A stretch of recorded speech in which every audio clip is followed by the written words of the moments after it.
Jessica, Wilmer Amina Carter High School teacher, helps her students access history in service learning, field trips, and History Con, where students dress up as historical characters while discussing historical roles. She is always assisting her colleagues in technology or creating activities for all classes.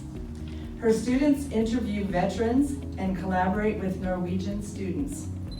Her lessons include scavenger hunts, blogs, music videos, and trench warfare simulations. Jessica collaborates with teachers all over the world, sharing lesson ideas, and is an advocate for charted and reflective equity in the classroom. Her creativity is unrivaled.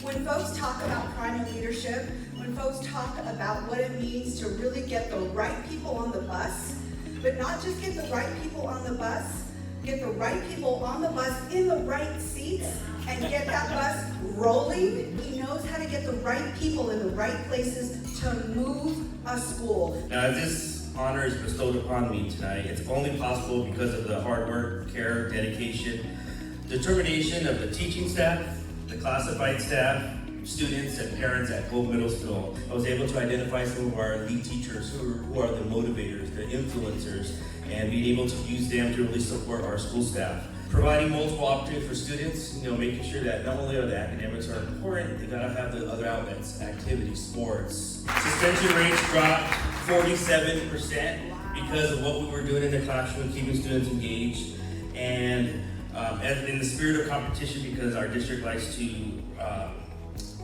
do comparisons, we were able to have the biggest growth in our district standards and the highest percentage rate of the middle schools in our English and math scores, and we were very proud of that. I like to call it the educational trifecta: attendance, behavior, and academics.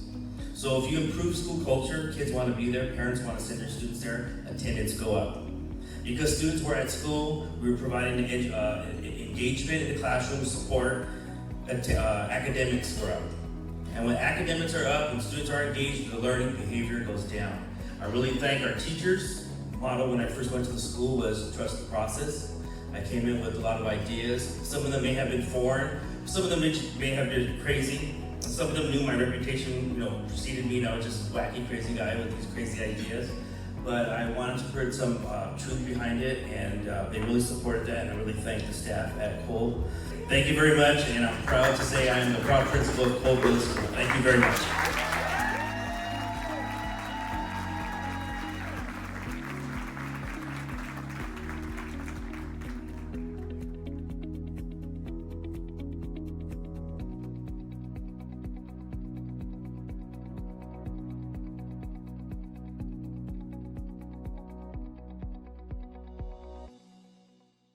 Return number half. Can you get yes. Thank you.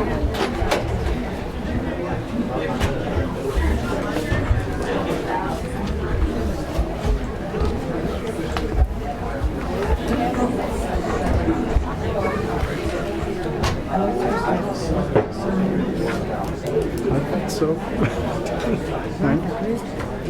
Martha, where's our slip we're supposed to sign? Are we supposed to have a slip to sign?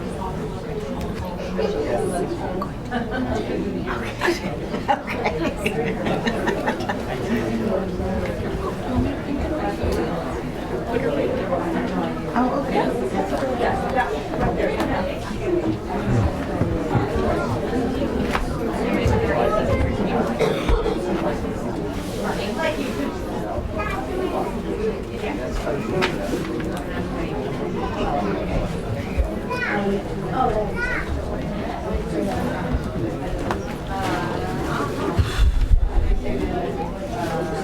know, Joe, I divided I just rounded off to 8 billion divided by 50. I'm guessing I'm getting 160 million. So That was just getting paid. so maybe that's not that much because 100, there's 1,100. Now we divide 160 into 11,000. But the thing is, not every state would have equal proportions. It has to be proportionate. So our investment would be a lot more than Rhode Island.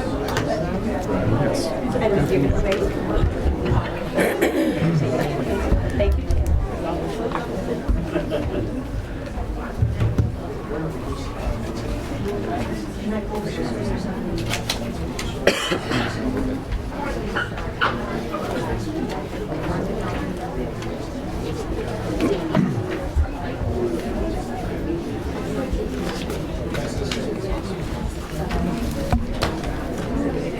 But if it were, it'd be about $100,000 per school district. That seems pretty reasonable. If everybody got equal amount deducted, so they're not going to charge Rhode Island $100,000 and us the same. They're going to charge us a lot more. That's one teacher. Yeah. So it sounded like a lot first. Now that I did the math, it's, you know. By the time it gets diluted down to us, But it's the idea. Why cut it? Why?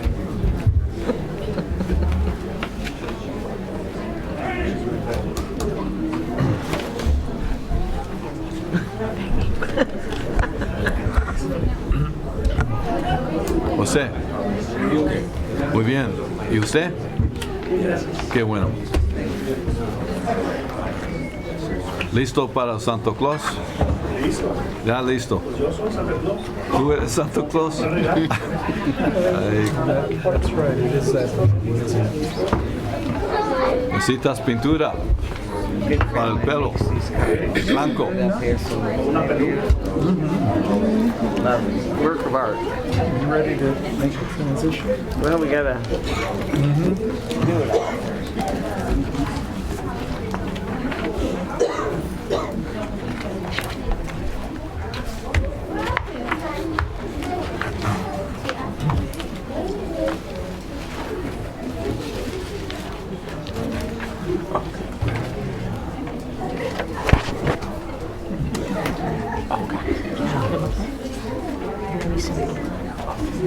We'll put him up there. Okay. And then Taylor, she got this last year, and then she got it back to back. She's a smart and she's ready to be your boy right here. Okay, so where's that?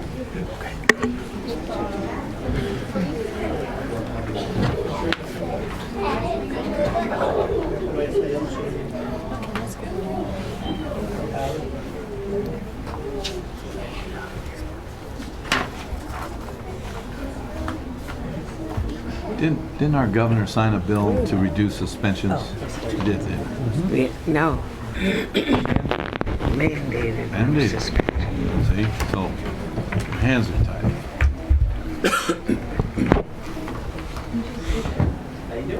So we have to get real creative. How to Okay, I got you. still allowed, just In-house.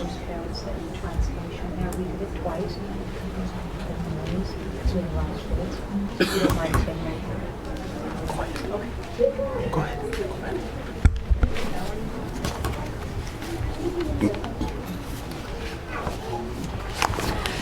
Hello again. Before we start our board meeting, the overflow room, which is the west wing, there are some parents who may need translation.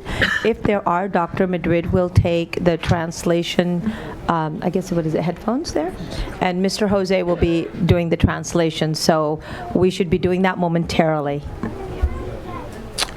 Hola nuevamente. En la sala contigua sobre flujo están algunos padres que han venido a escuchar la presentación que pudiesen necesitar de servicios de interpretación. Para esos efectos tenemos unos aparatos en la parte de atrás. Si ese es el caso, la doctora Madrid se los hará llegar y luego ellos tendrán que venir acá y quizás tengamos que hacer eso en algunos momentos. Gracias, thank you.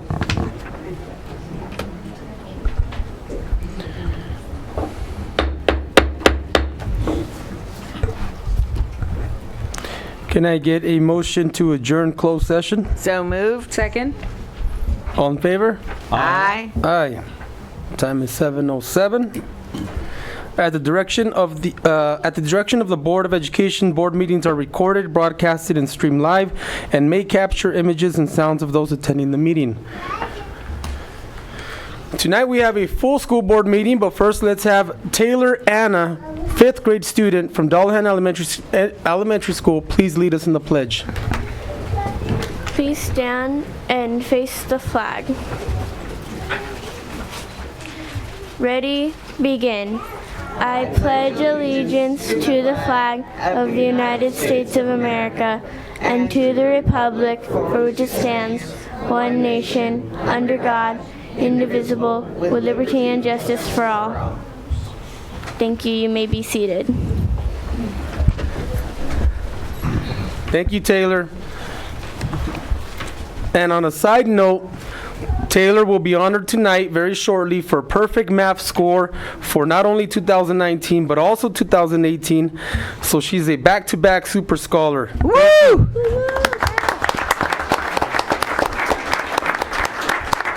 Thank you, Taylor, and go Dalmatians.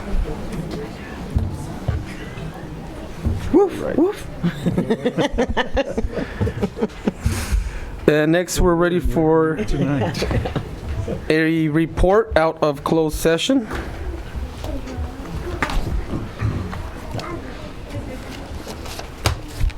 Thank you, President Montes. The Board of Education took action to approve a settlement agreement and release of all claims for number 2506120 versus Rialto Unified School District. The roll call vote was unanimous. The Board of Education denied the request for a leave of absence for classified employee number 1733029, January 7, 2020 through May 28, 2020. The roll call vote was unanimous.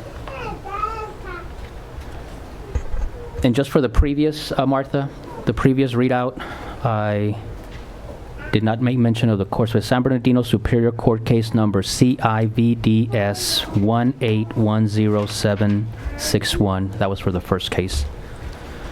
The Board of Education accepted the administrative appointment of Kathy Atencio, Elementary Assistant Principal, Bemis Elementary. The roll call vote was unanimous. The Board of Education accepted the administrative appointment of Elizabeth Alegre Puncher, Elementary Assistant Principal, Morris Elementary. The roll call vote was unanimous. The Board of Education accepted the administrative appointment of Linda Merino, High School Assistant Principal, Rialto High School. The roll call vote was unanimous. The Board of Education accepted the administrative appointment of David Yang, Continuation High School Assistant Principal, Myler Zupanik. The roll call vote was unanimous. The Board of Education accepted the administrative appointment of John Richmond, High School Assistant Principal, Eisenhower High School. The roll call vote was unanimous. And in closed session, the Board of Education took action to approve resolution number 19-20-34 regarding the reassignment of certificated administrative employees for the 2019-2020 school year pursuant to Board Policy 4314. Copies of the resolution are available in the front lobby. The roll call vote was unanimous. Thank you, Dr. Avila. All right, let's get this show on the road. Next is the oath of office, or better yet, the reorganization of the Board of Education, our annual reorg. And we'll get right into it. So do we have a motion to open up item 1, which is an election of President of the Board of Education. So moved? Do we have a second? Second. Okay. Do we have any recommendations? I nominate Ms. O'Kelly for president. Second. Do you accept? Of course. Thank you. You're welcome. Do we have any questions or comments? Congratulations. Thank you. Just don't blame me. Yeah, I know. Thank you. Miss, would you like to say anything? I would just to thank Mr. Martinez and Ms. Walker for the nomination and the second. This is basically, reason we call it the reorganization is that's what it actually is. We just kind of move through the offices. So we go through this every year. So if it seems a little subdued, that's okay. And we're going to play musical chairs for a few minutes pretty soon. Any other questions or comments? All in favor? Aye. Aye.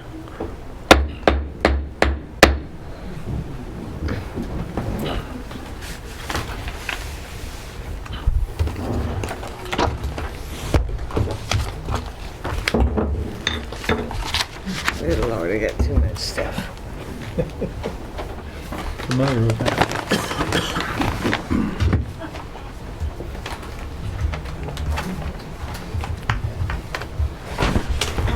Scared?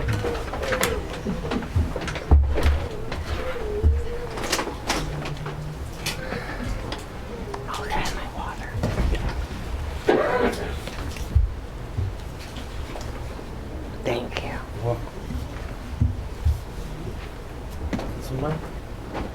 That one's mine. That one's yours. Okay.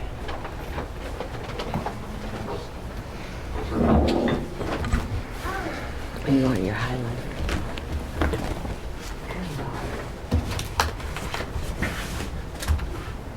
I got it.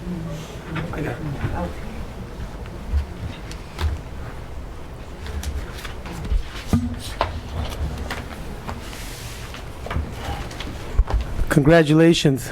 Thank you. Okay, now that we've had fun with musical chairs, we go for round two. I have a motion to, no, let's say, do I have nominations for the position of Vice President of the Board of Education? I would like to nominate Board Clerk Dina Walker. Second?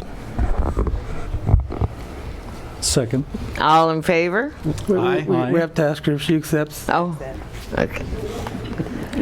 She accepts. Okay, all in favor? Aye.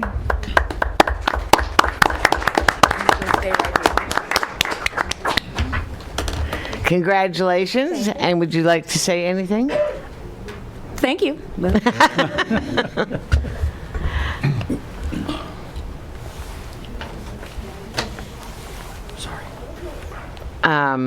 Okay, next we'd like to have nominations for the position of Clerk of the Board of Education. I'd like to nominate Mr. Joe Martinez. Second? Second. Or are you seconding? I'm seconding. Okay. That's good. I accept. Good. All in favor? Aye. Aye. Congratulations. Thank you.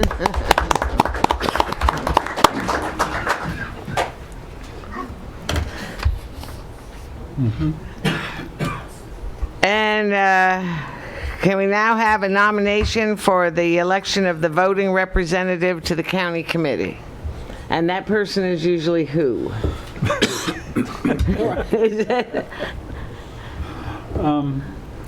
If no one else wants it, I'll take it again. Not a problem. Okay. Is everybody good with that? Okay. So we've made a motion to nominate Mr. Joe Martinez. Well, he said if nobody else wants it, I'd like to try it. Oh, okay. That's okay. Absolutely. I nominate Edgar Montez. Second. I Okay. accept. Very good. Mr. Amontes gets it. All in favor? Aye. Aye. Now we have a nomination for the alternate voting representative to the county committee. I nominate Joe Martinez. And I second. Oh, Yeah. any Joe? Do you accept? Accept. Okay. All in favor? Aye. Aye. All right. Very good. So, well, this is the board until next December. So, same people, just different places. All right. Can I have a motion to adopt the agenda? So moved. Second. All in favor? Aye. Aye. Okay, we're going to start with presentations. The first thing on the agenda is the Middle School District Student Advisory Committee, DSAC. And so I will turn it over to Aviance, who will introduce them. Thank you, Ms. O'Kelly. First up for Middle School DSAC, we have Bernardo Mariscal and Shania Sims representing Cole Middle School.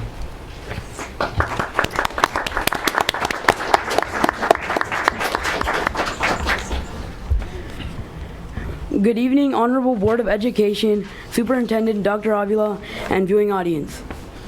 I am Bernardo Mariscal, ASB Vice President of the Mighty Cougars, and I am joined by Kolb's Secretary Shania Symes. It has been a great month in Cougar Country, including the addition of our new math coach, Mr. Chris Jackson, and RSP teacher, Mrs. Lori Brown. We are excited to have a full staff in place at Kolb. We would first like to send our deepest sympathies to our Rialto Middle School and the Campbell families. The loss of Mr. Rod Campbell has touched many in Rialto, including our Kolb family. This month, Kolb is shining the spotlight on two of our Cougars earning perfect cast math scores. Congratulations to Alejandro Esqueda and, for the second year in a row, Tito Villegas for their academic accomplishments. As the state releases the official CAST results from last year, it shows that all three grade levels have made good growth, with our sixth graders making the most growth. We are proud of our Cougars and staff for working hard to strengthen our focus on academic achievement and promoting a positive school culture. It is clear that we are heading in the right direction. Kolb held its 7th grade Knowledge Bowl, and we are pleased to announce that Mrs. Hendricks' class has won this round. Our 8th graders will get their chance next quarter. In the meantime, our most senior Cougars participated in the RUSD Career Cruising event and learned about their different academic and career options for high school next year. Congratulations to the students from Mrs. Johnson's, Mrs. Mesa, and Mrs. Erickson's classes for bringing in the most PTSA memberships. These students are treated to a pizza luncheon and thanked for their support of our parent, teacher, and student programs.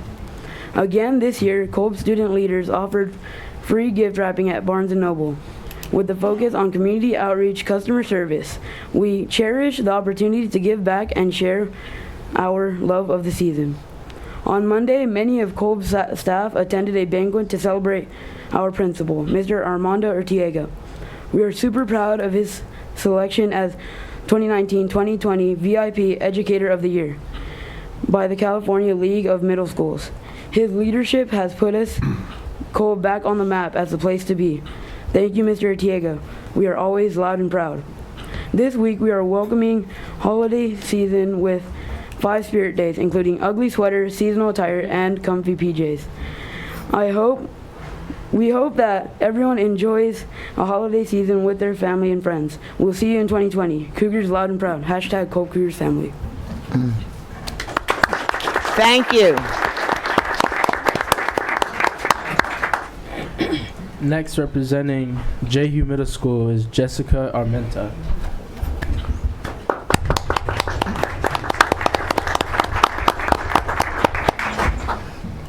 Good evening, President O'Kelly, Honorable Reorganized Board, Superintendent Avila, and viewing audience. I am Jessica Armenta, member of Jehu's ASB.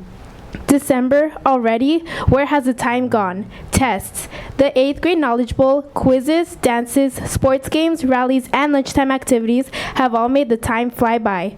I need to make out my Christmas list. But before Rudolph takes to the crisp, clean air to help Santa bring me everything I'll be asking for, let me share all the things the Jaguars have been up to. First, we need to welcome Mrs. Poole to the Jaguar family. And now you can say once a Jaguar, always a Jaguar. The 8th graders showed us all that they are true academic scholars with their performance at the Knowledge Bowl. Mr. Dahl's classes were crowned the winners. No call for them. Over 100 of our Jaguars came out in their winter best to dance the day away on Thursday. A good time was had by all. PTSA held a holiday photo booth where all of our scholars could get their photos taken with friends or individually for $5. Our staff rocked Sock Day last Wednesday with some unusual footwear for sure. I love how they get in the spirit. The BAM mentors led by the famous Mr. Ed have been traveling through the Rialto streets working with some elementary classes in fun and engaging activities. They are in high demand. Keep your eyes peeled. They might be appearing at an elementary school near you. Web leaders directed by our very own Mrs. Hernandez have been tutoring 6th graders after school on Mondays to help assist them in keeping their grades up. We have lots of fun activities planned for our arrival back in January, but we are looking forward to much needed time off. Our thoughts are with the Campbell family. Mr. Campbell was an influence on our ASB program and you will be missed. I am Jessica Armenta signing off with our school motto, giving our best, never settling for less. Have a great evening, everyone, and may you all enjoy the happiest of holidays. I look forward to seeing you in the new year. Thank you, Jessica.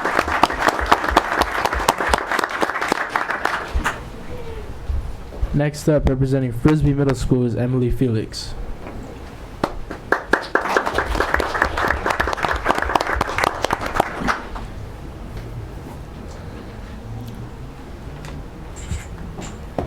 Good evening, members of the board, Superintendent Avila, parents and guardians, and members of the community. I am Emily Felix, ASB President and DSAC Representative for Frisbee Middle School. Can you believe we are 3 days away from wrapping up our first part of the school year? The month of November was a busy one for FMS. We kicked off our month with our Donuts and Magic Party. We honored all 400 plus students that were on honor roll, as well as our participants in the school-wide fundraiser with donuts and a magic show. Our USD catered our custom donuts, and we had Anthony the Magic perform and wow all of our students. He even made it magically snow. We can't wait to bring him back with new tricks and illusions to treat our students. We also attended our annual Castle Park school day trip. Any student who participated in our school-wide chocolate fundraiser and sold 2 or more boxes attended the trip as a reward. We had a huge turnout and it was a fun-filled day. This past week, we have been getting into the holiday spirit by hosting our holiday spirit and activities. We hosted a candy cane tasting station and played Christmas music to bring some cheer to our campus. We want to wish everyone a very happy holiday season alongside your loved ones. We are excited to ring in 2020. That's all for today. Thank you.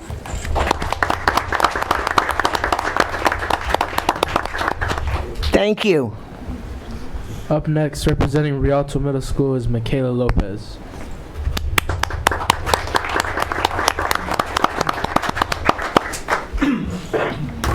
Good evening, Honorable Board of Education members and Superintendent Dr. Avila. My name is Michaela Lopez and I'm a proud ASB President of Rialto Middle School. It is my pleasure to be here and highlight the phenomenal events and activities conducted at Rialto Middle School. RMS has had a delicious and successful Blaze Pizza fundraiser. We want to thank all of the parents and staff for their support. It was a great success. ASB has been providing weekly lunchtime activities which have been fun and which has been a positive and fun way for our students to interact and have a great time. We love to get our esteemed staff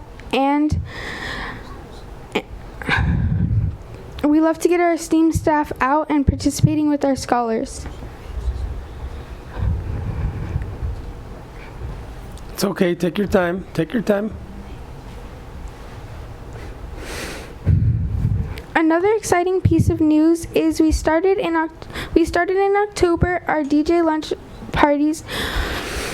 We have had DJ lunch parties in the quad full of students, and all students participated. The music sets a relaxed atmosphere during lunch for all Tigers. In November, RMS Tigers participated in a school-wide canned food drive called Lend a Hand, Give a Can to support members of our community. All of the cans were donated to Sunrise Church. Over 75 students participated in a field trip to the Aquarium of Pacific. This field trip provided all students hands-on access to explore science and marine biology. Students from multiple elementary schools and middle schools participated in the district robotics qualifier tournament, which was sponsored by Steam Engine and hosted at Rialto Middle School. The top winners were awarded a field trip to Legoland. All students, including students and staff members, enjoyed a restful Thanksgiving break during the vacation. During the month of December, over 150 students participated in our fall PBIS fundraiser points challenge. This evening, over 200 students and their parents will sign their Avid dedication contract. This contract will document their commitment to be college ready and college bound. The RMS music program will conduct our winter concert series, which includes orchestra, band, and choir. All RMS Tigers are prepping for the upcoming snowball dance tomorrow afternoon. December Spirit Days are in full effect, with all the Tigers getting ready for Ugly Christmas Sweater Day on Friday. As we welcome the new year, all Tigers have an opportunity to attend our retro dance blast to the past. Our robotics class will attend a field trip to NASA Endeavour Space Shuttle California Science Center in Exposition Park. Students will be learning and getting to see the Mars rover. On a personal note, my family and I would like to thank our Rialto Unified School District family for the continuous support, thoughts, and prayers. Thank you.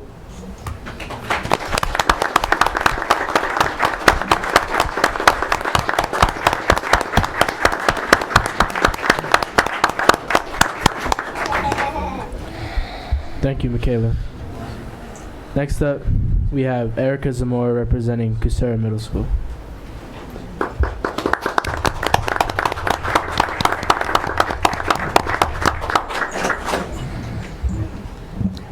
Good evening, Honorable Board of Education, Superintendent Dr. Avila, and viewing audience. I'm Erica Zamora representing Cusera Middle School, and let me say, it has been a crazy 2 months. In November, a synergy was held for all 8th graders to spread more kindness. Counselors from all the middle schools in the district came together to help Cusera out with this large meeting. 8th graders were getting the experience to get to know the people that have been in their own grade for 3 years. Everybody enjoyed the synergy and were much closer after that. Our amazing ASB advisor had an amazing idea to have a school-wide field trip to Knott's Berry Farm. The trip was held on December 6th and was a jolly good time. Cusera was practically empty on that Friday during the trip because students were enjoying themselves and having a fantastic time at Knott's. Let's just say our leadership team was not having fun with all that paperwork. Leading up to the trip, there was a dance-off during first and second lunch for the students to show off their groovy moves. The bravest students from the crowd stepped forward to compete for the chance to have bragging rights for the rest of the day. Coming up tomorrow is our Winter Wonderland dance. It is going to be a snowtastic time. Stop on by if you get a chance, and don't forget your coat, because it's going to be a chilly good time. There's one final item on my list I forgot to mention, which was a no tardy party for our students. The challenge has already begun, and by the end of the week, we should have our results. The party is during 6th period when we get back from winter break. Ice cream and music are included with the party, which is being held in our NPR. Thank you for listening to the exciting events that Casera is having, and have a great night. Thank you. Thank you, Aviance. Okay, next, the second thing we have is we honoring Rialto Unified School District students for perfect math CAS scores, California Assessment of School Performance and Programs, for 2019. And this is especially exciting to me because I used to be a math teacher long ago. And Ms. Walker is going to lead this presentation. Thank you. California Assessment of Student Performance and Progress is also known as the CAS. It is a statewide assessment program that measures student performance with a core aim of boosting the quality and standards of learning. Tonight in the Rialto Unified School District, we're so pleased that we are celebrating academics with students who have had perfect scores on their math test for the 2019 CAS testing year, and also celebrating teachers who've helped them achieve this success. 16 students who scored perfect in mathematics will be honored, and we will call your name and then your teacher's name, and if the principal is here to support, please join us for a formal photo. Congratulations to all the student and the teacher winners, and here we go. No. Oh yes, Aviance. Jordy Vasquez Ramirez. You can grab those, hand them to me, and then I'll move them.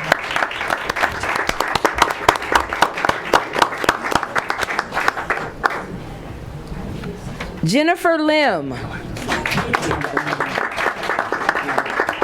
we can sign it now, right? Jordan, you're gonna stand here. Taylor Anna.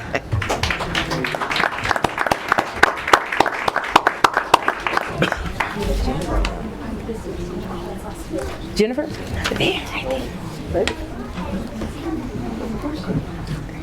Do we have Taylor? Come on up, Taylor.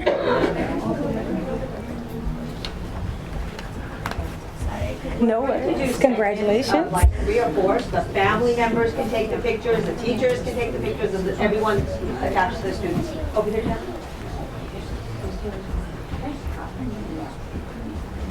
Well, we'll do that right there. Taylor's got a lot. She's got a big fan club.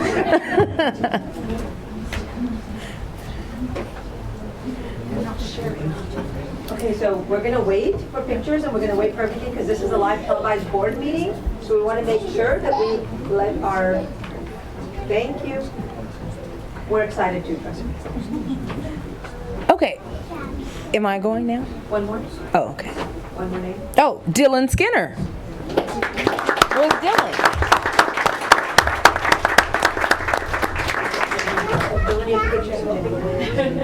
There you go. Right there, sir. Congratulations. Oh, your family, okay. I thought maybe he was another family. So my students, Dylan, you want to come over here? So here's how we're going to do this. Okay, because we want to make sure that we get all the students. You're right here with the teacher. I want you guys to get as close as you can, going that way. And then you're going to be facing in. Come up a little. I know if there's a big gap. And we all like each other a lot. And we all know each other. So I'm going to stand here. If I can have my Board of Education right behind them, please. It is a big deal because you guys were perfect. 4 students, and we have our teachers in the back as well. You can turn that around. There you go. We are taking the official pictures and we're going to put on Facebook, Twitter, and Instagram, and you can pull from those pictures. I will guarantee you those are better pictures than iPhone pictures. Can I call one more name because they're from Dallahan as well? Okay, and the last person from Dallahan will be Patricia Fitzsimmons. Dallahan teacher. Oh, she's already in there? Oh, well, here's your plaque.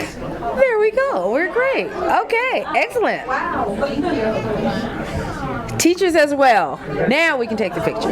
Oh, and we've got to get in there. All right. Okay, if I can have everyone's icebreaker, please. Okay, I don't even need to tell the students to smile because they got great smiles. Get it? Okay. Thank you so much. Congratulations. Congratulations again to the students and the teachers at Dallahan Elementary School. Our next round of students are going to be coming from So if we can have you take those pictures that you want. Cordiac Elementary School.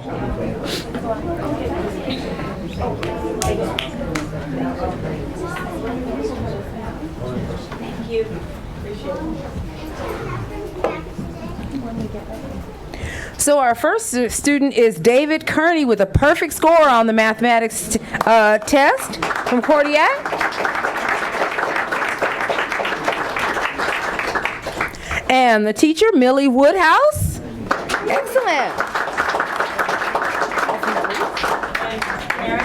There you go. Principal. There we got it. Next student is Bo Almanza.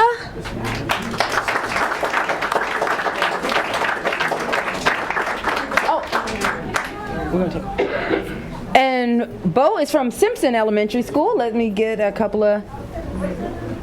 And then Laura Diamond.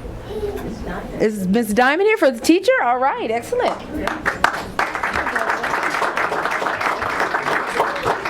We're going to go 2 more. And Max Gonzalez Rosas, Simpson Elementary. As well as Terry Bishop, teacher.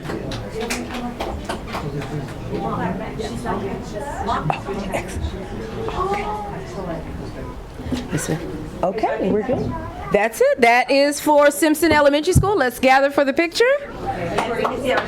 Oh, excuse me. Oh, and Cordiac. I'm sorry. And Cordiac. There we go. If you can come up, David. Ms. Woodhouse, up a little. We need you guys to get a little bit closer.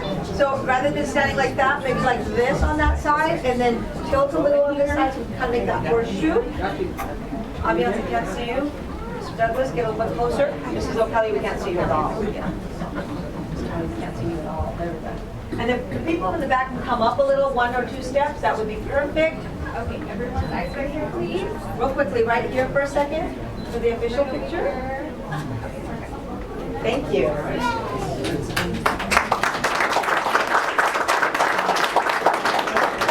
Congratulations again.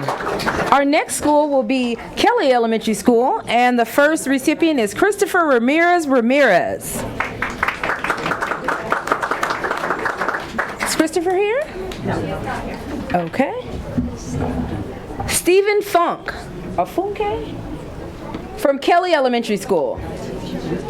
Not the teacher. Right. We'll get it to them. You know Stephen? Okay. From Morris Elementary School, we have John Mark Reyes. Is John?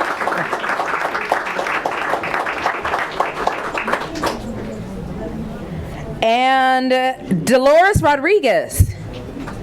Do we have Dolores?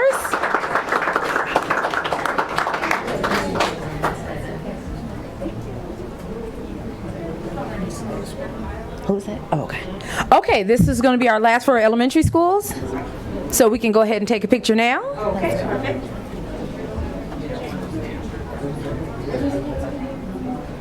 So Kelly, come a little bit closer.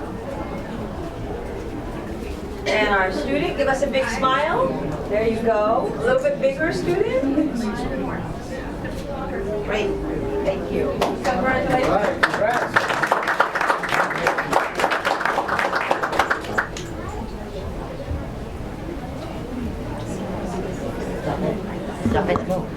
So our next students will be coming from J. Hugh Middle School. And the first student is Raha Sadiq Saud.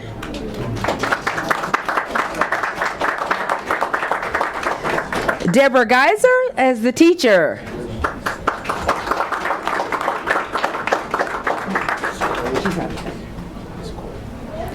Kolb Middle School, we have Tito Duran Villegas.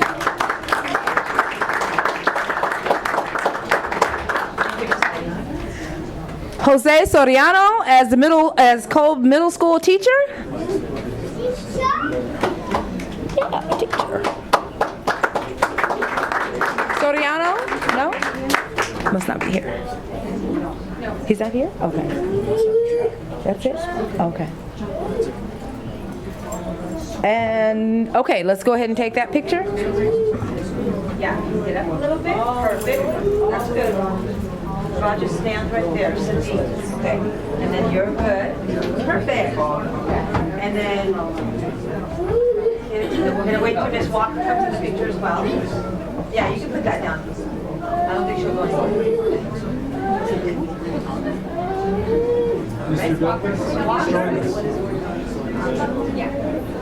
If everybody can look at that camera real quickly first at the count of 3. 1, 2, 3. Big smile. Got it?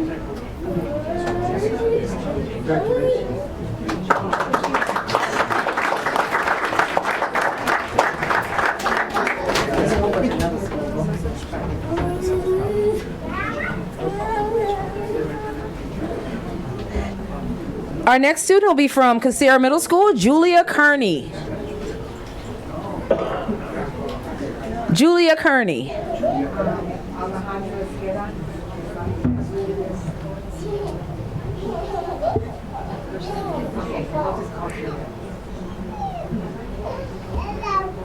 Okay, we're gonna go to the next person.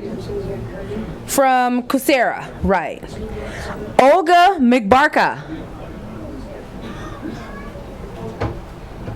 From Casera Middle School.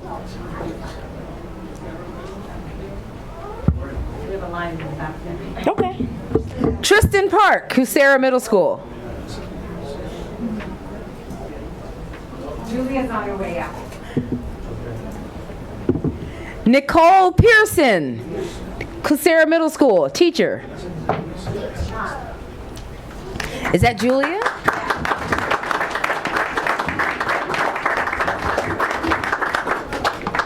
That's Julia.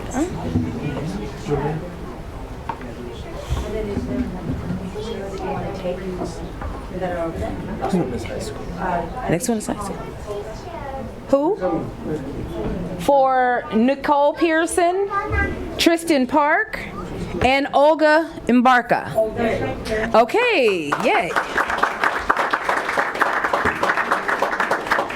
Olga's there. And that's Tristan? Tristan?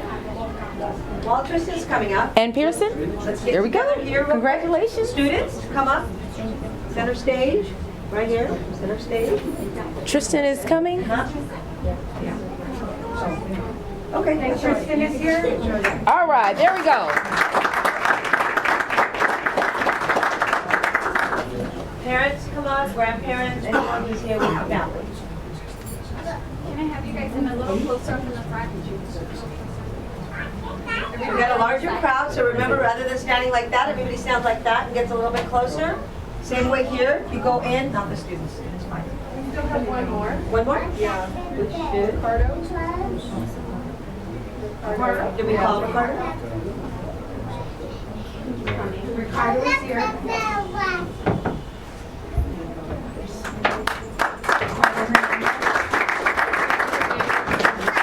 We have Ricardo Hernandez issued as Dallahan. But you're not a Dallahan. He was at Dallahan. Exactly, right. He's no longer. Yeah. Congratulations, Ricardo. But this is for, yeah, but we still want you here. You're good. Yeah. He belongs to Casera now, you can still take a picture for both. You can stand here perfectly. Okay. Everybody, please as much as you can, please. And then show, perfect. Show your certificate. Straight. And then look at that camera right there, big smile. 1, 2, 3. Thank you.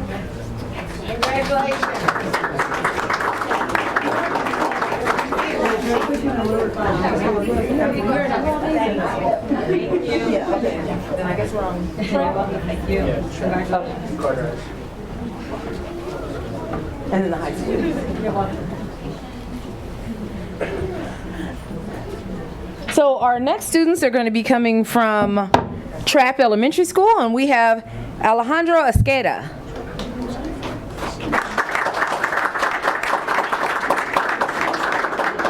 Joni Wright from Trapp as well.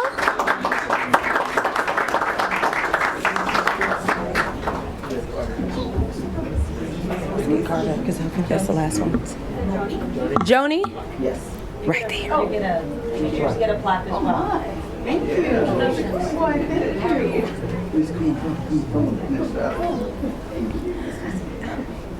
The next student will be from Carter High School, Ramon Busseau.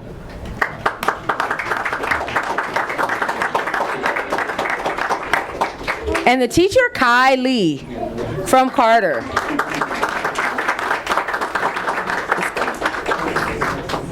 Sky? Oh, the principal will take that.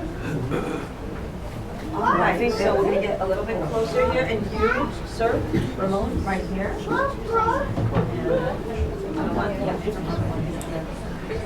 Okay, so Ramon, I'm going to have you turn a little. Okay. Okay, and then we can't see Mr. Martinez, if we can come up a little, Mr. Martinez. There we go. We got your, and Ms. O'Kelly, if you can get in a little bit more, guys. There you go. Thank you so much. Okay, everyone, big smiles. 1, 2, 3. Thank you.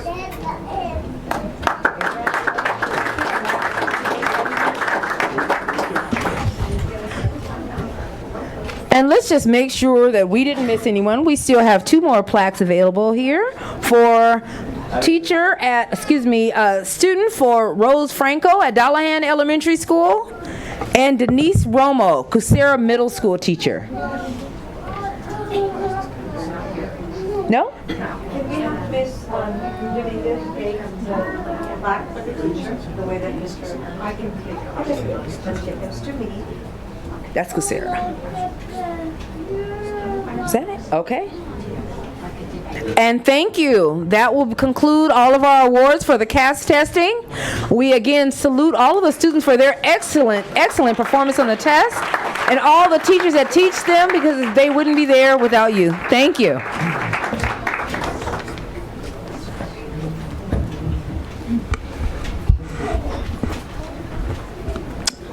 Okay, and I'm going to turn the gavel over to Vice President Walker, because the next thing on the presentation is mine.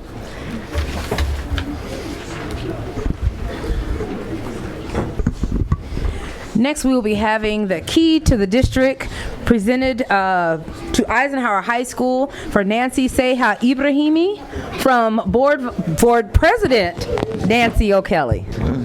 Thank you.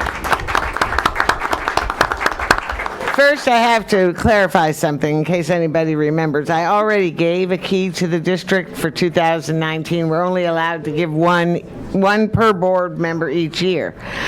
But you'll see in a minute why I asked to give this key now, because the recipient is going to be out for several months after Christmas. So anyway, Nancy Ibrahimi, come on down.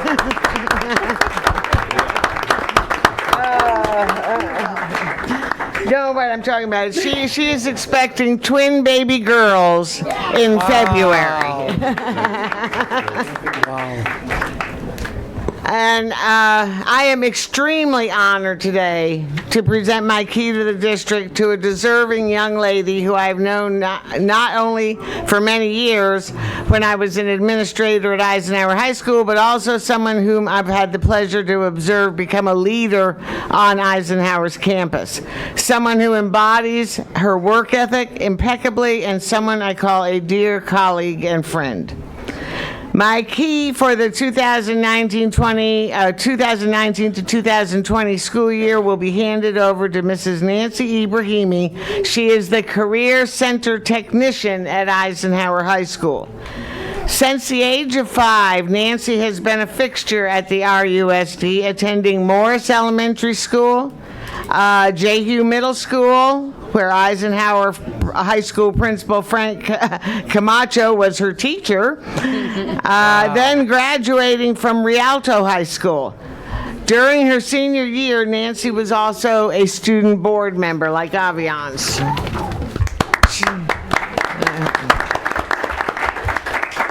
She said, being a student board member opened opportunity doors to my 16 years of service to the Rialto Unified School District.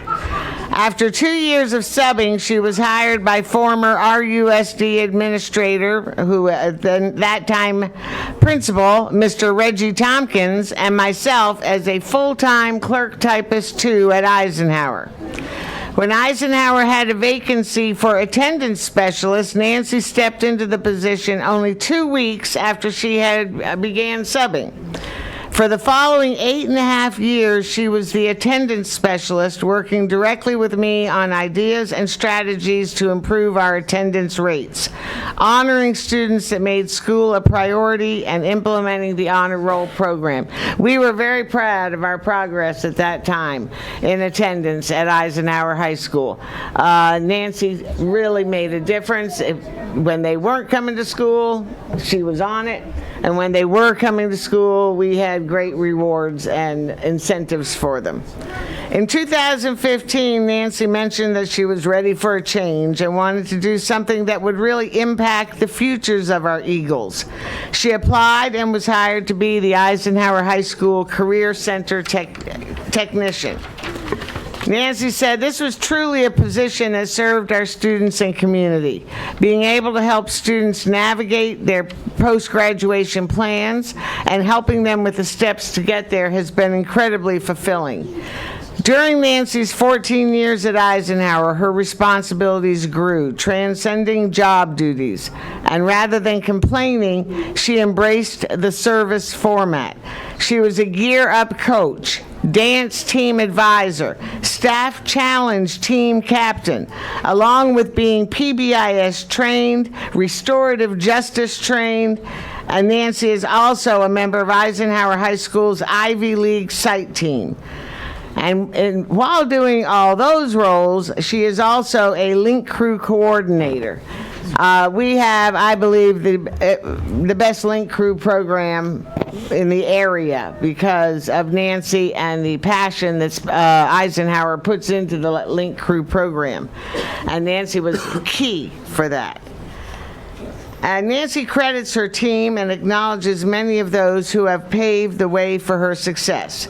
Working by the sides of great mentors such as Crystal Enriquez Pulido, Gilbert Pulido, Bridget Wood, Nydia Soto, and Sean Hampton, all of whom I know and all of whom I love, and they are awesome.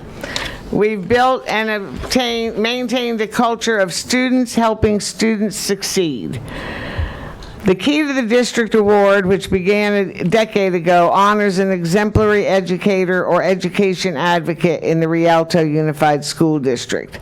One key per RUSD board member is presented each school calendar year beginning July 1st. The recipient of the key should be a highly admirable, hardworking person who has demonstrated overall success in the Rialto Unified School District through a decorated professional history as either a RUSD educator, certificated classified in management, or a parent volunteer or a long-term education partner.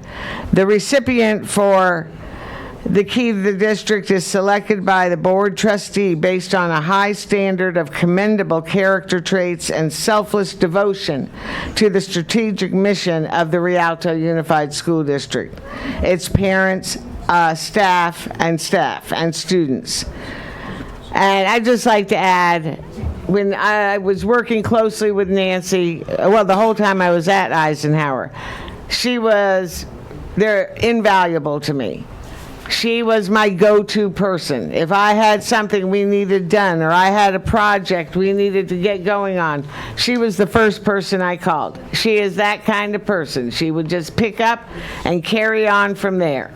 She is absolutely outstanding as an employee of this district, and I am so proud that I know her, and I'm so proud of her right now because she's about to enter a really challenging job. So, Mrs. Nancy Sesa Ibrahimi, you fit the criteria for this award impeccably. So, congratulations. And we need Mr. Ibrahimi up here, please. And this is the key to the district, and it's presented to Nancy Sesa Ibrahimi, Career Center Technician for Excellence in District Leadership and Commitment to Students and Staff, by Board Vice President, well, at the time it was made, I was Vice President. So, anyway, let's have a big round of applause. And Nancy, I left my speech on my chair. Oh, okay.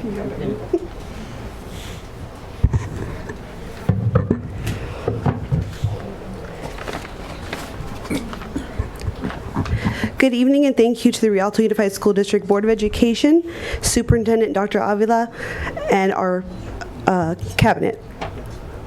I'd like to thank doubly hormonal twins. Okay. I'd like to thank the administration at Eisenhower High School, Principal Francisco Camacho, Assistant Principals Jennifer Cuevas, Gilbert Polito, Peggy Simmons Rivera for your daily support and guidance. My Eisenhower family, Crystal Enriquez, Bungie Betty, you keep me on the energy bus. The phenomenal counseling department, you've shown me what true dedication support really looks like. Crystal Sanchez, Linda Kobe, Laura Kelly, and Jessica Cheever, you're all the ones I know I can run to for anything and everything. Mr. Tompkins, Scott Sparks, Cindy Aguilar, Frank Jimenez, you've all been fundamental players in my professional growth. And those that have supported me from day one, my parents, Samir and Fatima, whose spirits and love guide my footsteps forever. My brother Ahmed, who is watching from 8,000 miles away, he booked a trip to Egypt before he knew this was happening. I wouldn't be who I am today without his love and support. My wonderful husband, Solomon. You've pushed me when I doubted myself. You've motivated me when I felt like I had nothing else to give. You've been my cheerleader, and for that, I will forever be grateful. My new and extended family that are here tonight, Manisha Jan, Suda Jan, and Fatih, thank you for being by my side and for challenging me to become a better person. When I found out about this honor, I was completely shocked and immediately humbled. Ms. O'Kelly, your infectious laugh is linked to the many memories that I have here in Rialto Unified. You've always challenged me to grow and step out of my comfort zone and to pursue what I'm passionate about. The students of Rialto are what I am passionate about. 13 years of my life, 13 years of my own education here, 15 plus years of my career here. Rialto has been my life, and the two little ones that I'm bringing into this world, that we're bringing into this world, will know that they can always find a home in Rialto and a larger-than-life family at Eisenhower. 15 years ago, I stood right across from this podium and took my oath as student board member. My mom, my brother, and cousins cheered from the front row. Now I'm here with my growing family and colleagues that have become my biggest family of all. The key to the district isn't just one of the biggest honors I've ever received, but a reminder that I need to continue to do right by our students. And as long as I'm doing that, my passion and purpose will continue to be fulfilled. Thank you, Mrs. O'Kelly.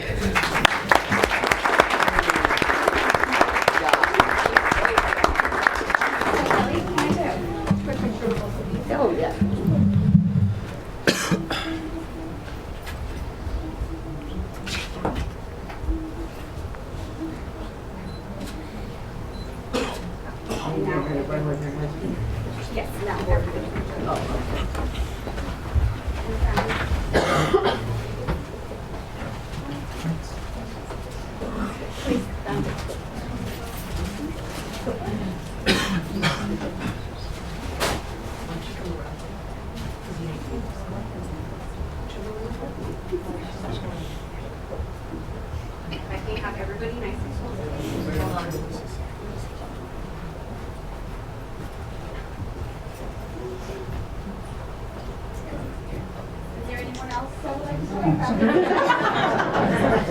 Any family friends? You ready? Smile. One more. Perfect. Thank you.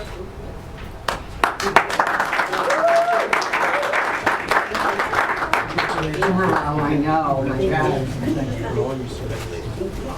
I used to call Nancy my mini-me because she was just like me in so many ways.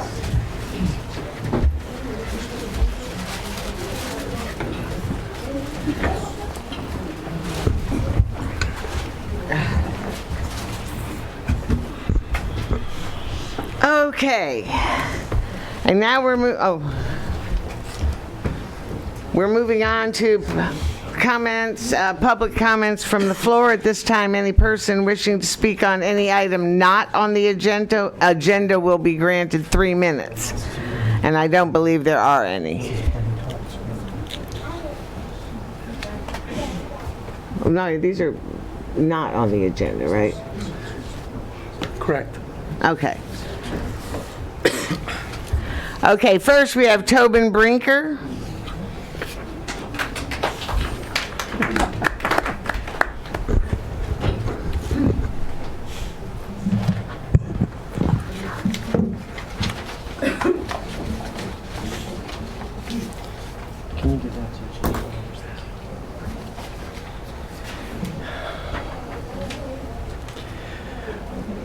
Good evening, board members and Superintendent Avila. Earlier this evening, approximately 300 Rialto teachers were rallying out in front of the district office. We were wearing red.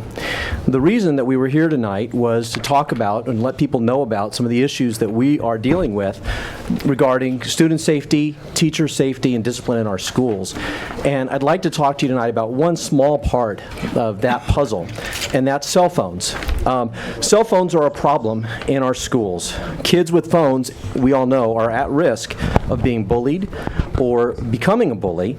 They also have an increased risk for depression and suicide, as well as lower academic performance. And earlier today, I emailed each of you a list with links about those risk factors with the data, so you can see for yourself just how dangerous cell phones can be.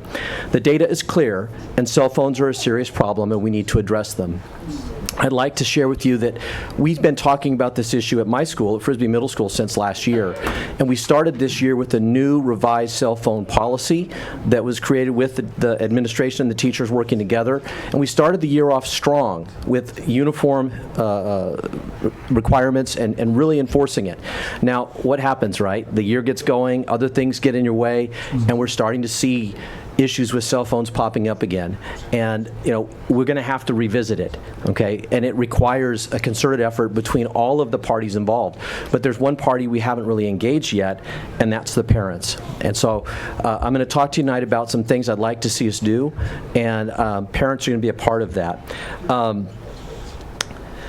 Over the past year, we've seen lots of videos online of fights at schools. Some of those fights are fights that are happening in our own district. You can go Google it and find them. But the bigger ones we've seen are happening nationally, and you might remember one in Reno Valley not too long ago where a middle school student was killed in a fight. And this was a horrible, horrible thing to have happened, and even worse that it was videotaped and shared, and the family's grief was played out over and over again in the nightly news. This is an issue that we haven't really addressed, and it's having a pervasive effect on our campuses. It's affecting the adults. It's influencing the way that we interact with children. Specifically, the primary issue is fear.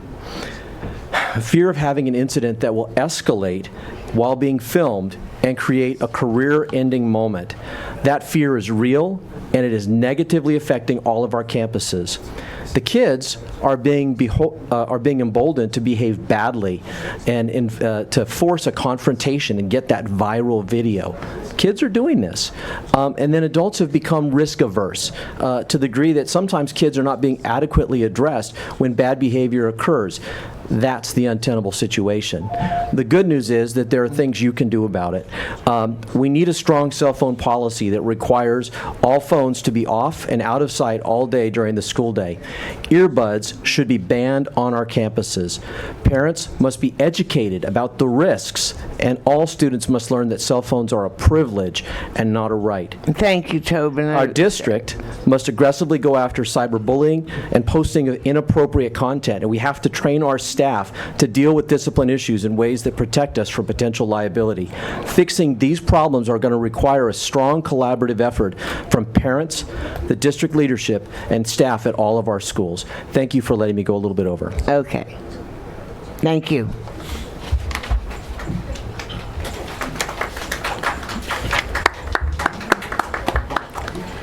Next, Michael Montano.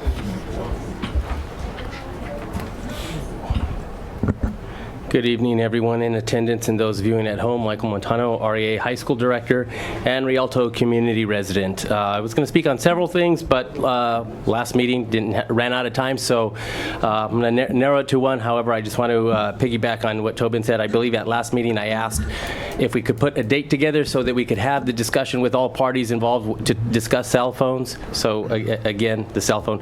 But tonight, again, I want to bring up, Tobin mentioned, well, I want to start off by asking the question, if not now, when? Tonight, 300 employees stepped up to say, if not, when. Some of our employees need more money. Some of our employees should be paid more money. And who doesn't want more money? Yet in the 12 years that I've been here in the district, none of our employees in numbers have come up to ask for wages here at Walnut. Yet tonight, 300 came today to say there are too many unsafe conditions not being dealt with, to say, if not now, when? When you have hundreds coming and begging for safety, not money, there is a problem. School shootings are on the rise. I remember when I first started here in the district and something was mentioned about a school shooting, it was, oh, don't even say that. Then it became, what if? And we started talking about being prepared. We have drills for that now. And now people are saying, not if, but when. The signs are there. We need immediate action to be taken. If not now, when? After a tragedy? If not now, when? Please act on our pleas to make our schools safe for everyone. Thank you, and I wish everyone a wonderful and safe holidays. Thank you, Michael.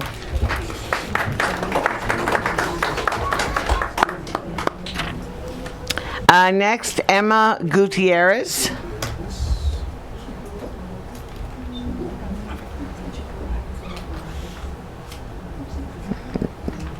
Emma Gutierrez.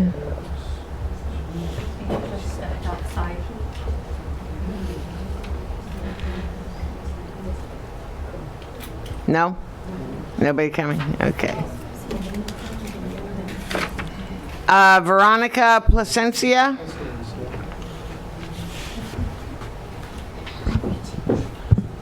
Okay, let me see how short I let this thing go. Good evening, board and community members. My child is a third grader and currently enrolled in the Dual Language Immersion Program.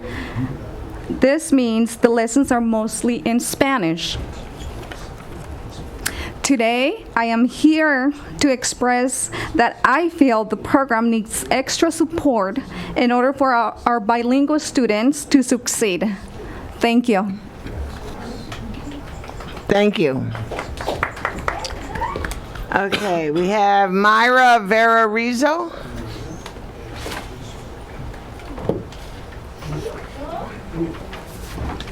Hi, good evening.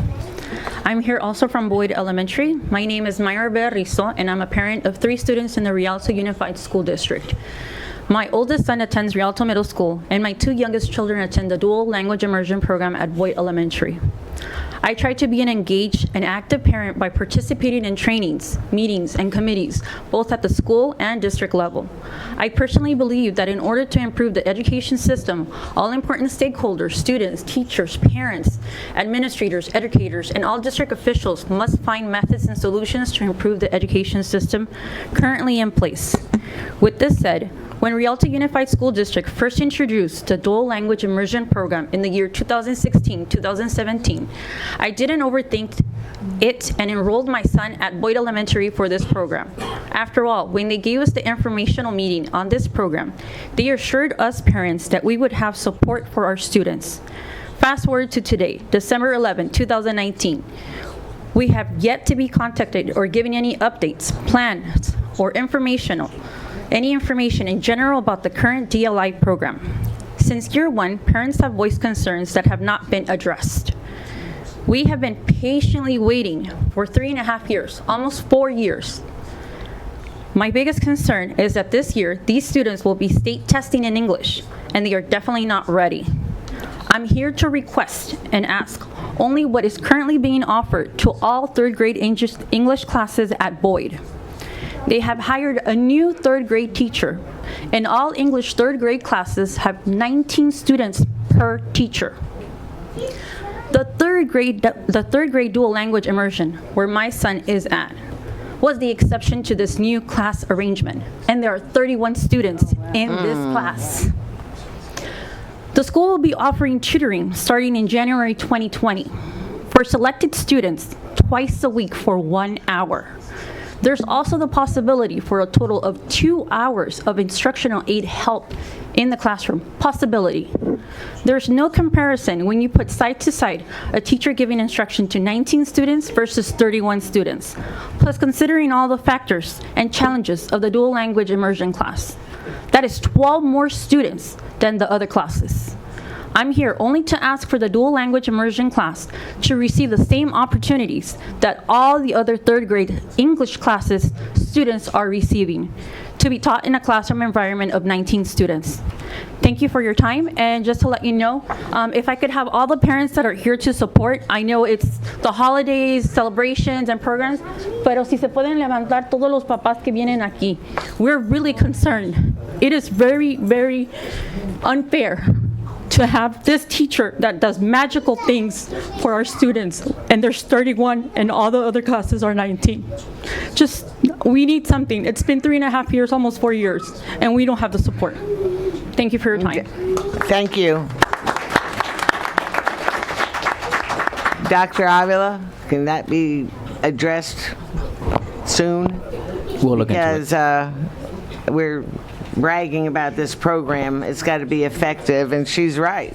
It shouldn't have any more kids in it than the English classes.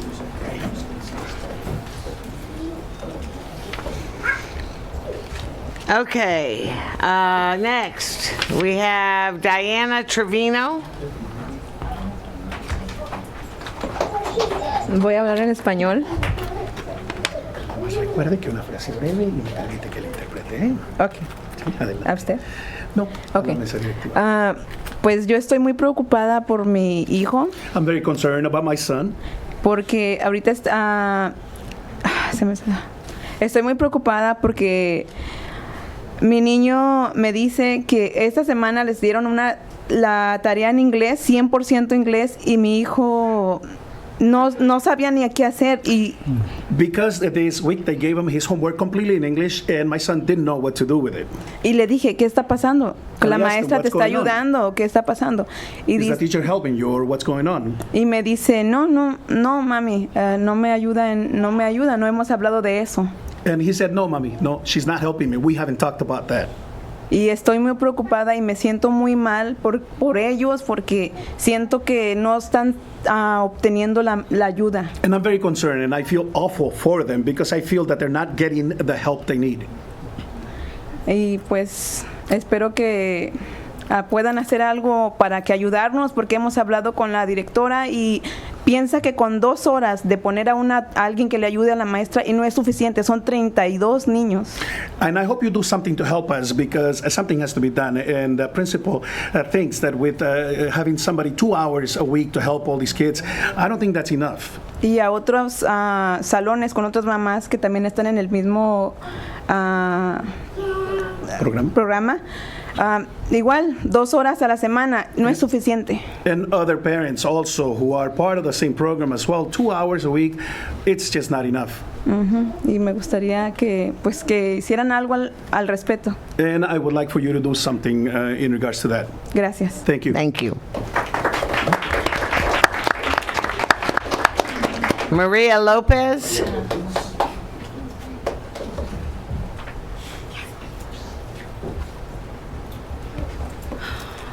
Good evening, everyone. This is my very first time here, so there are some familiar faces, but you probably don't remember me, I don't know. But just as everyone has spoken, I have 3 grandsons in the Rialto School District, and the 3 of them have IEP, so, but one of them is in the dual immersion program. And so just like the other students, he's also battling with this new change of just having English homework. So I agree with Vera that the teacher does need help with the students, and she should have less students in the classroom. And so that will not only like benefit the teacher, but will also benefit the students, because they are not able to get the help that they need because of being so many. The teacher cannot focus on all of the students and give them quality time. So if we have less students in the classroom, then the students will get more quality time from the teacher. So we are asking that this matter is being considered, because we are having a great problem with our kids at home. So my grandson having an IEP, he has more difficulty in grasping information, and it's a little bit more challenging for him than for other kids that are not having under a special ed education. So that's all I have to say. Thank you. Imelda Urias.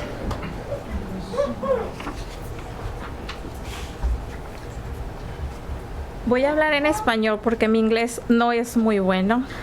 I'm going to speak in Spanish because my English is not very good. Ok, primero que nada quiero darles buenas noches y quiero darle las gracias a todos por habernos permitido estar aquí un momento. First of all, I want to say good evening to everyone and thank you for having us here today. Bueno, yo soy una mamá, vengo apoyando a Mayra y a Vanessa, soy una más de las mamás del programa Doble Inversión de Boy, y como todas ellas, a mí también me gustaría que I'm a mother also within the same program, and I'm here to support Mayra and Vera. Ok, me gustaría que también tratáramos todos, si se pudiera, y ojalá si se pueda hacer algo, ayudar a la maestra, porque si son 32 niños, mi niña, yo la siento que estoy batallando un poquito con ella en el And I would also like to request that if anything can be done to help the teacher, that it be done so, because 32 students for one teacher, I feel like my daughter might be a little bit... Continúe, por favor. Y luego yo le pregunto, porque a diario ella me lleva una queja a mi casa, dice, ok, ¿y esto qué pasó? ¿No terminaste el trabajo? Sí, dices que la maestra, yo le pido y la maestra no nos atiende bien a todos. And I ask her, because every day she has something to complain about something that she didn't finish. And I ask, well, you didn't finish this, what happened? And she said, well, they tried, but the teacher doesn't have enough time to help all of us. De hecho, yo le pedí una cita a la maestra sí me la dio, y le comenté sobre eso, me dice, sí, tienes razón, dice, yo no soy suficiente para 32 niños. In fact, I had a meeting with the teacher, and she did confirm that, and she said, in fact, I am not enough to tend to 32 students.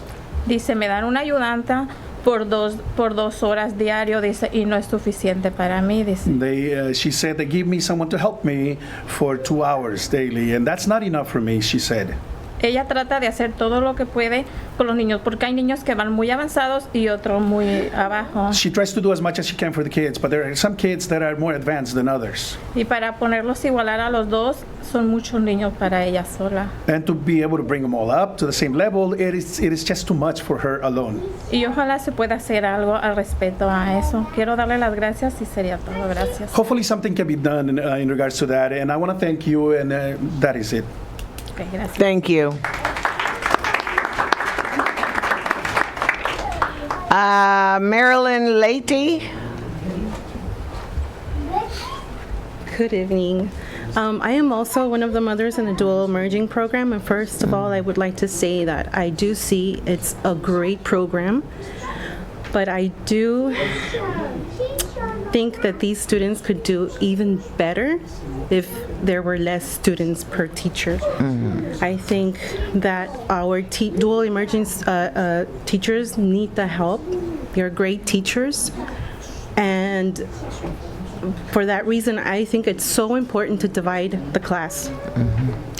A lot of times, right now, they are, of course, like the other mother said, they're entering into our third graders are starting with more English, of course, more advanced math, and for that reason, right now, I think a lot of our students are getting a little confused, whatnot. So, in short, I would like to request that we make the classes smaller, just as the regular English classes. They need more attention. Thank you. Okay, thank you. Celia Sarabia.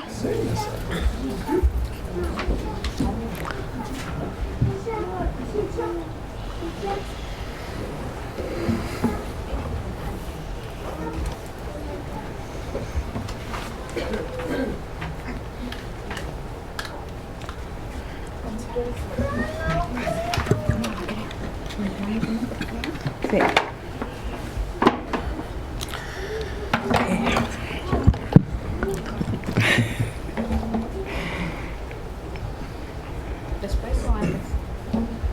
Ahorita, espérese ahorita.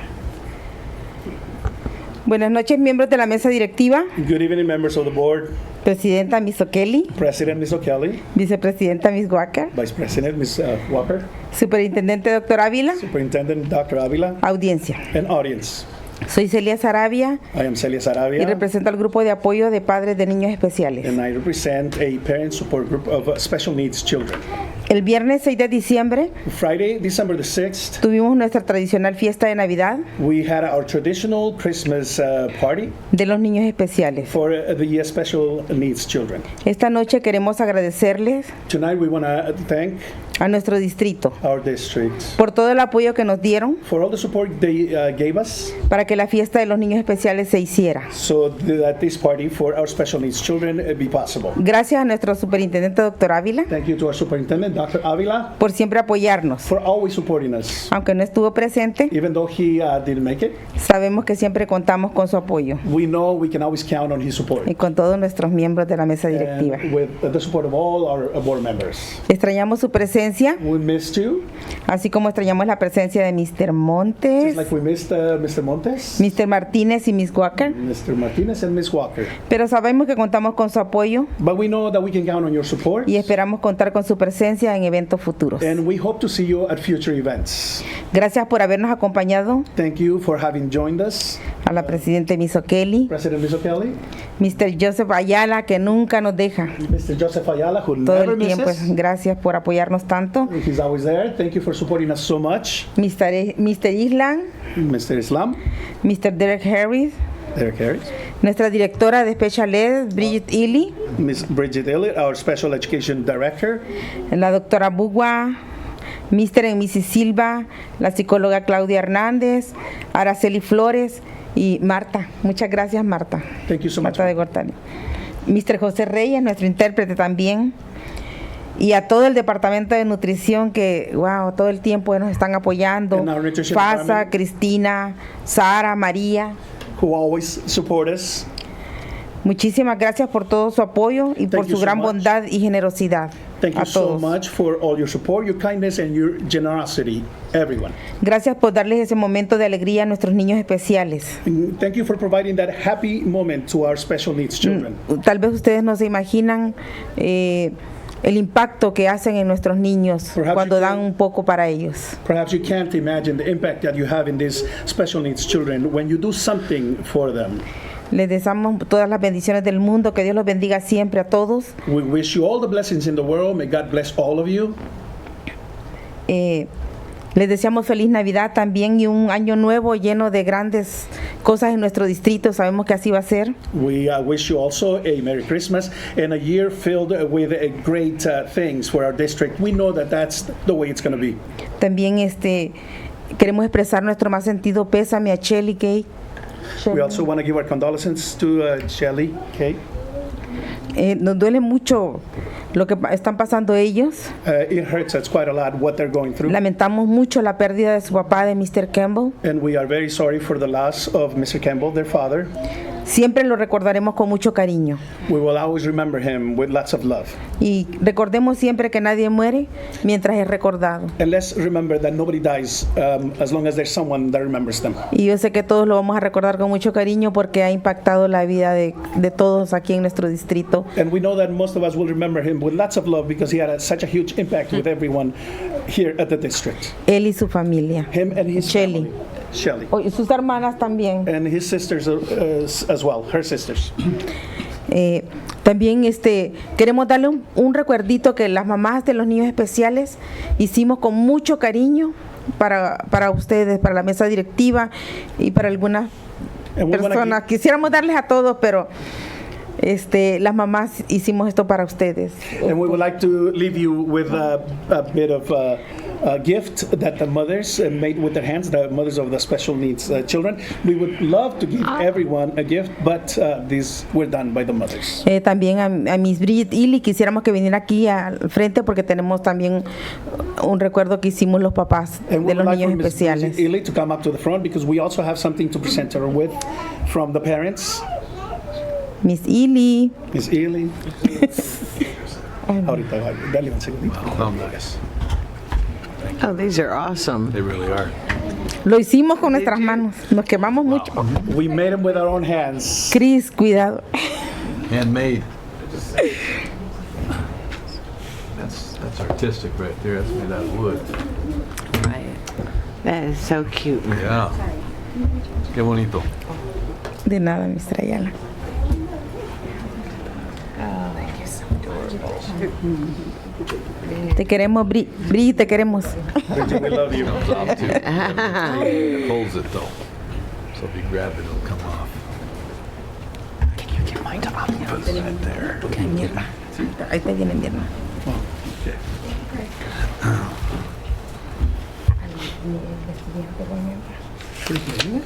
Sí. Sí, aquí me cada uno. A Mr. Island. A Mr. Who? Mr. Island. Island. Sí. ¿Nada más a Mr. Island? No, tenemos para Fasa. Pueden pasar Fasa, María. Pasa María, sí, a Mr. Island. Cristina y Sara. María, Cristina y Sara. Miss Silva. Miss Silva. ¿Ya? Para Mr. Island.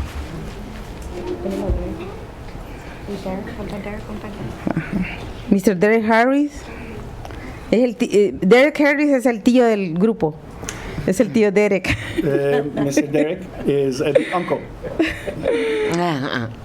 He's Uncle Derek. Uncle Derek. That's great. That's great. He's funny.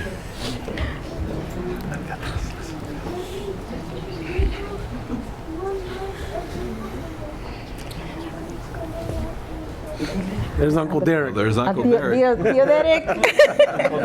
What I get? Uncle Derek. And thank you for using the stool very safe. Sounds like Uncle Derek. Thank you for using the stool. Thank you. Okay. Muchas gracias y que tengan buenas noches y feliz Navidad y un próspero año nuevo para todos en nuestro distrito. Y yo sé que así va a ser. A los Thank you so papás much. Good evening and Merry Christmas and Happy New Year and a very prosperous New Year. I know that's the way it's going to be. y a los papás que vinieron ahora a pedir por su maestro. Qué bueno que los papás vengamos, y porque muchas veces ustedes no saben lo que esté pasando afuera, y es bueno, y sé que van a abordar ese problema. And the parents that came tonight to speak up for their teacher, to defend their teacher, that is a really good thing, because you perhaps may not know what's going on out there, and it's a good thing that they bring it up to the board. Porque tenemos a la mejor mesa directiva. Because we have the best board. Y al mejor superintendente. And the best superintendent. Gracias. Oh, y al mejor intérprete, dijo Mr. Reyes. Muchas gracias. Buenas noches. Thank you.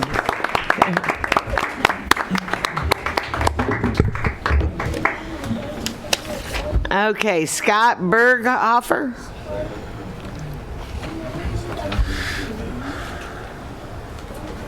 Good evening, Board. That's a hard one to follow. My name is Scott Berghofer. I'm here. I work for the Teamsters Local 63. We are based here in Rialto. But I'm here on behalf with one of the workers of Gold Star Foods. We are here just to thank the board at the end of the year, wish everybody a Merry Christmas. For the family and the community, we have tons of members that actually live here, and their kids go to school here. My oldest son actually went to Ike, and so I have deep roots in Rialto. And we want to keep the relationship going between Gold Star Foods and Rialto School District. And so we just want to come in as a thank you.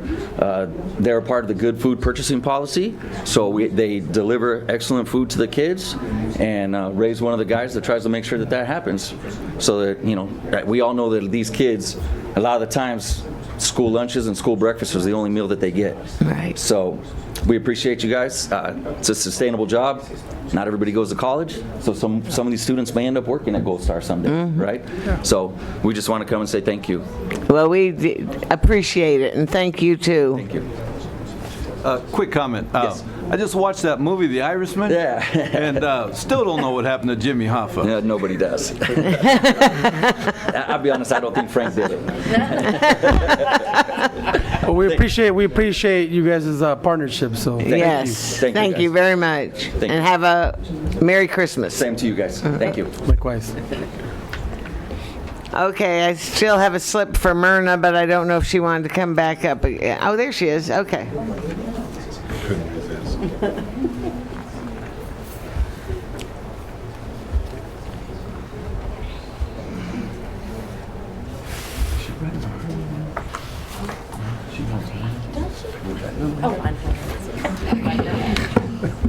What'd you say? Afterwards. Oh, okay. Good evening, board. Good evening. Dr. Avila, cabinet and viewing items. I want to start tonight by reminding everybody, I'm not sure if you guys saw the flyer, but our wonderful nutrition services, including partnering with Rialto Council of PTA.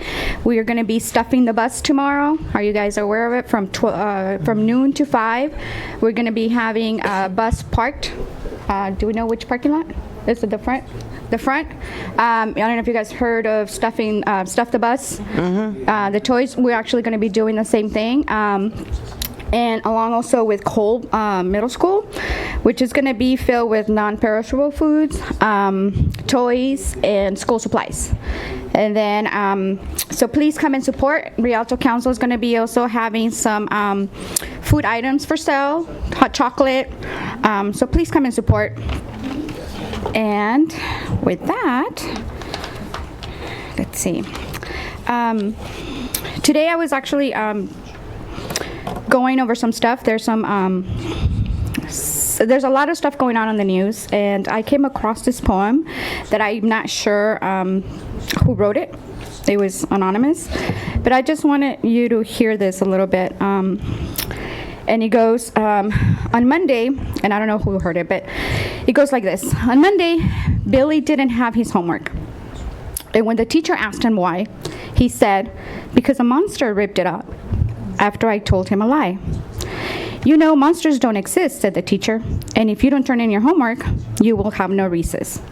On Tuesday, Billy had a stomach ache, and when the teacher asked him why, he said, a monster took away my dinner, even my ice cream. Billy, I've told you once before, monsters are not real. You will have to wait till lunchtime before you get a meal. On Wednesday, Billy had a bandage which covered his right eye. When the teacher asked him how it happened, this was his reply. A monster was running after me when I ran into the door. Billy, please, said the teacher. I don't want to hear it anymore. On Thursday, Billy refused to sit down.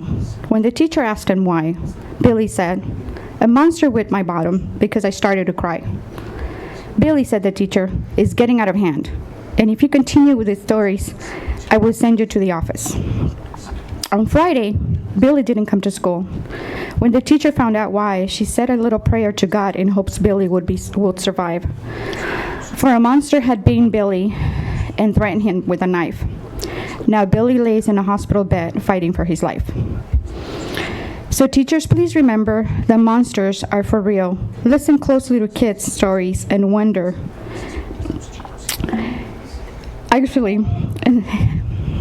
Listen closely to kids' stories, and a wounded heart you will heal. So this story really touched my heart, not only for teachers. I mean, the poem specifically for teachers, but this goes across the board. This is for every single person that comes across our students. And I personally have seen kids that suffer in silence, and yet we don't seem to recognize that. And even parents. I have witnessed parents that also suffer in their own personal way, and it's hidden, and we don't know what they're going through. So when parents also, when students come and are upset, we don't know what's behind it. We don't know the story behind. So this is just a reminder that we have to think. And I know we have the motto right now of being kind. So let's just remember that. Okay, Merry Christmas to all and Happy New Year. Thank you, Myrna.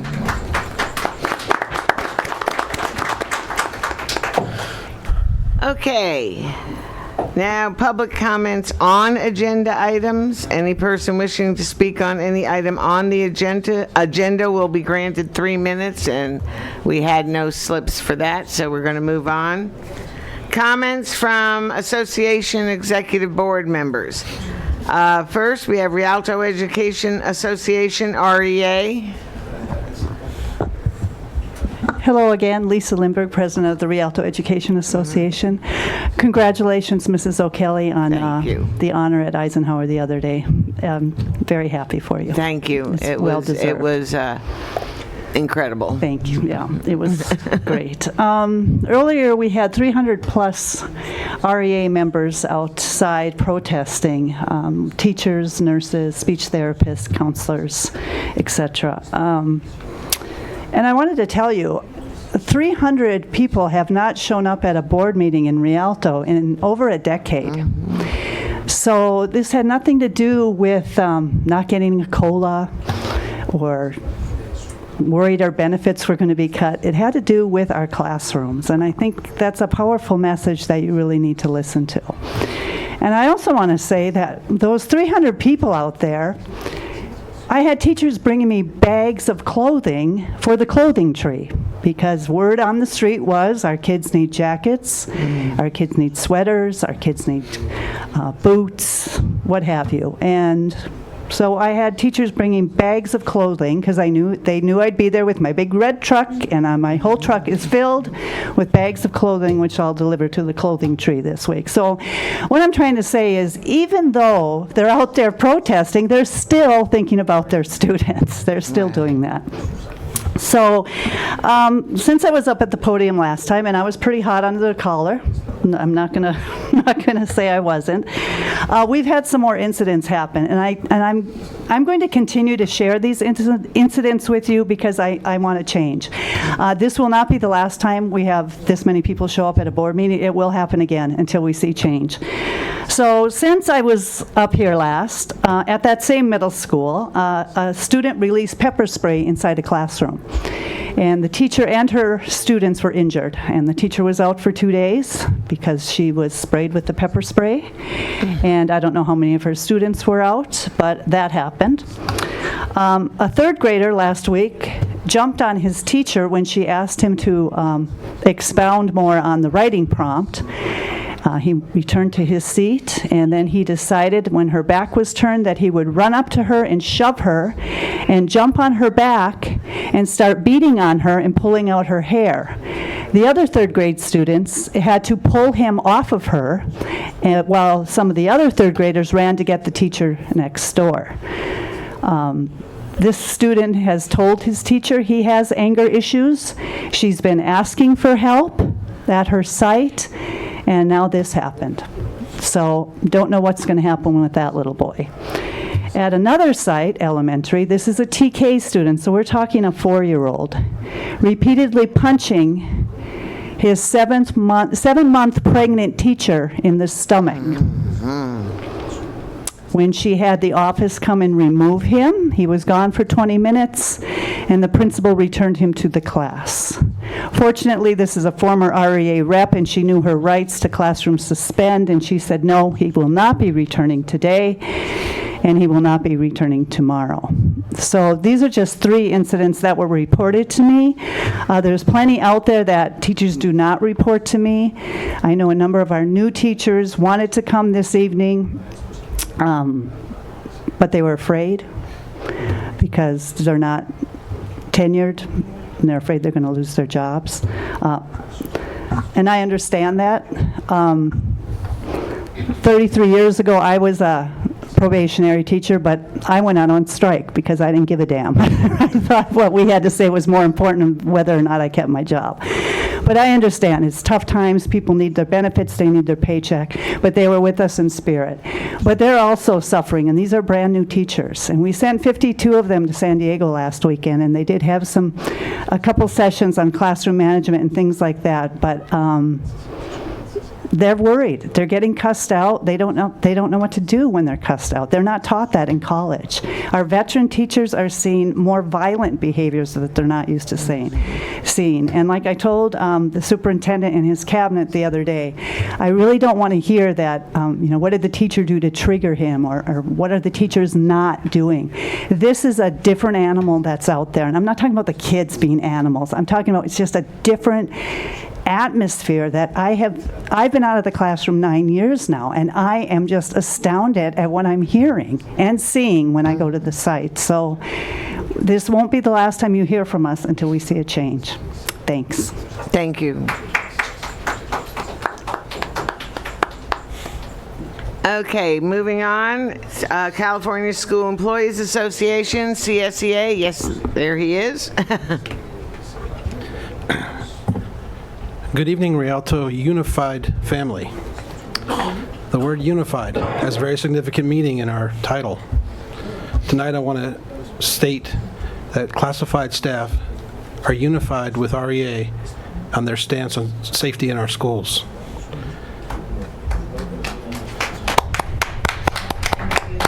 And Lisa, I don't know if you know, but some of my members are out there with you guys tonight. After last board meeting, I started speaking to members about some of the things that were said here. I wanted to know more.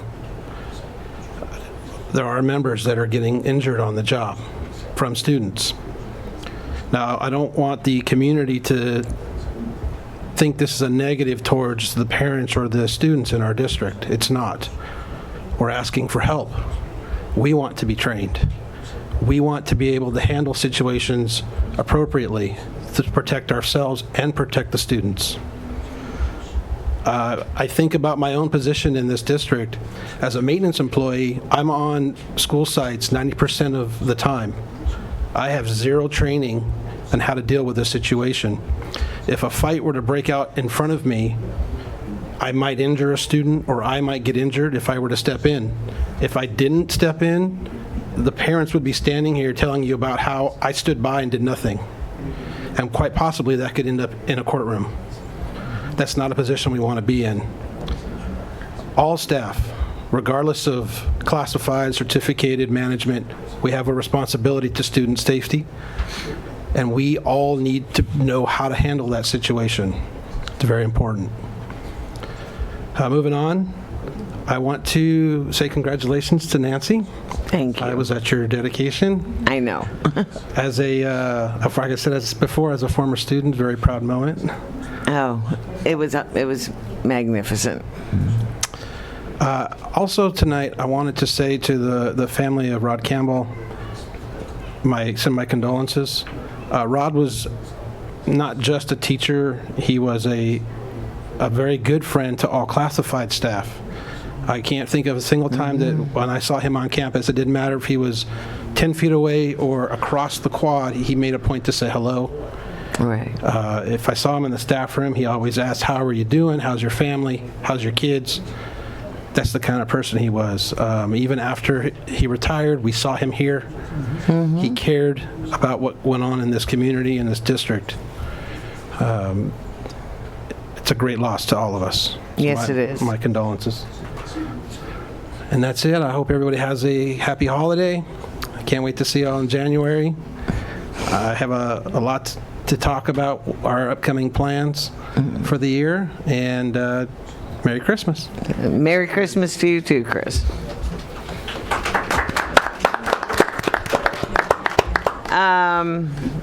Communication Workers of America.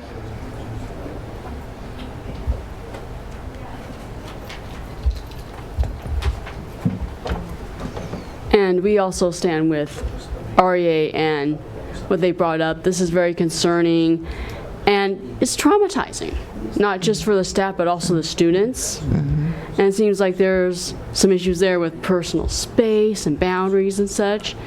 And students and staff should not be afraid to come to class.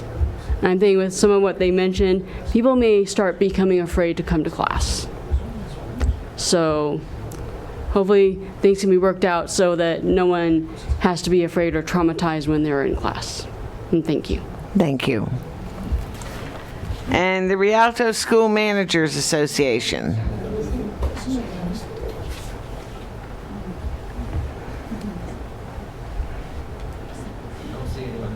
Okay.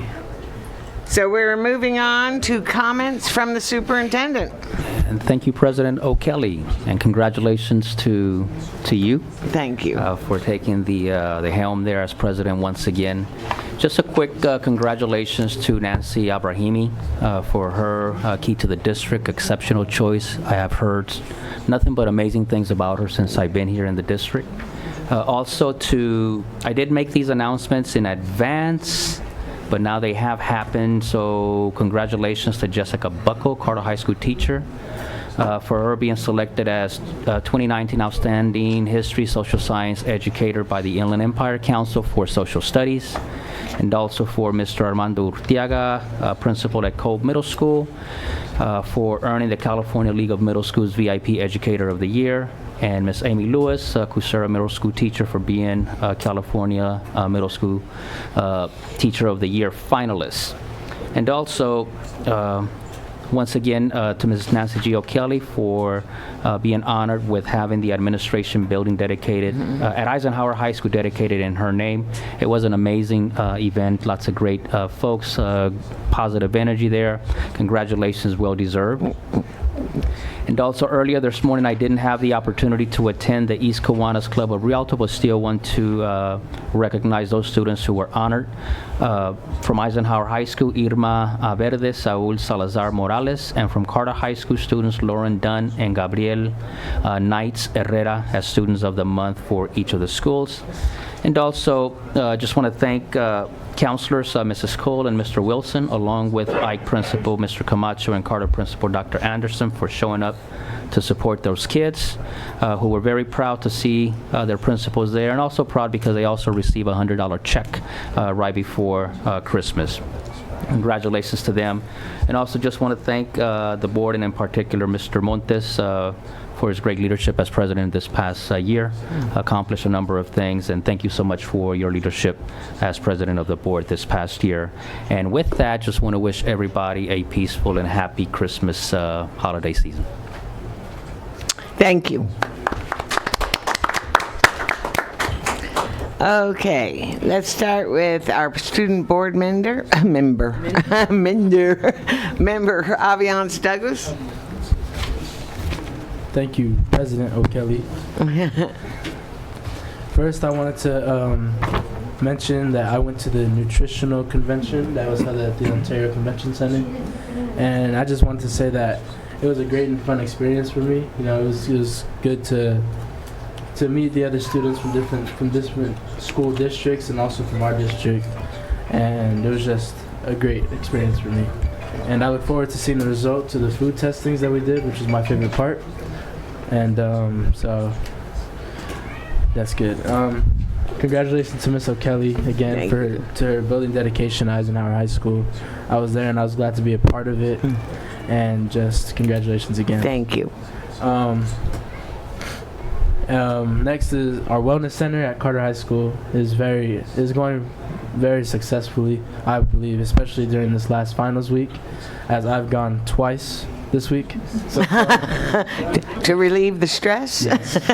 which was very helpful, and just it's a good space to clear your mind and just get back on task. I'd like to give a shout out to Dr. Anderson, as he is doing a great job settling into his position, and just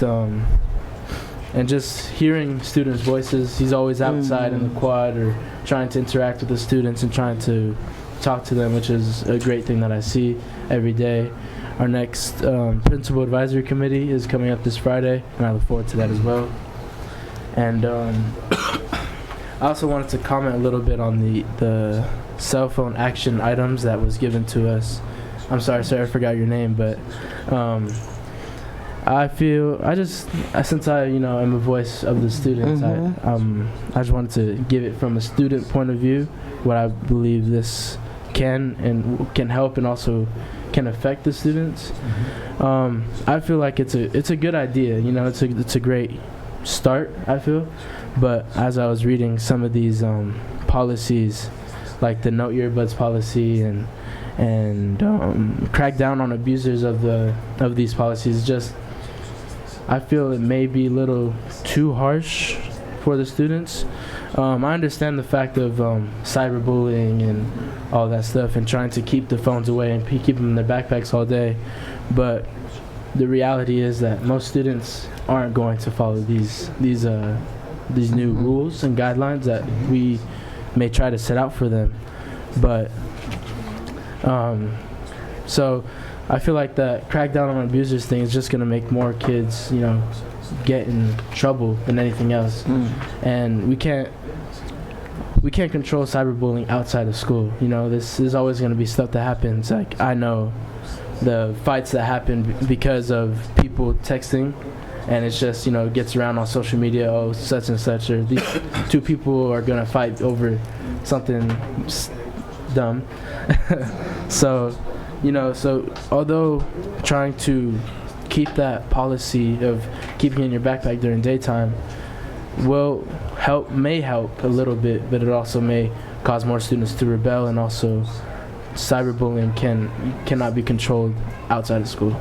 So that's all I have for. Thank you. Thank you for sharing your point of view, Aviance. Okay, board member Mr. Ayala. Thank you, President O'Kelly. And first of all, I want to congratulate you on the dedication of the building to you. Very proud of you, and well deserved. Thank you. Comments here. We still have taxpayers out there who, are paying 30% plus or minus to the feds, 13% plus or minus to the state.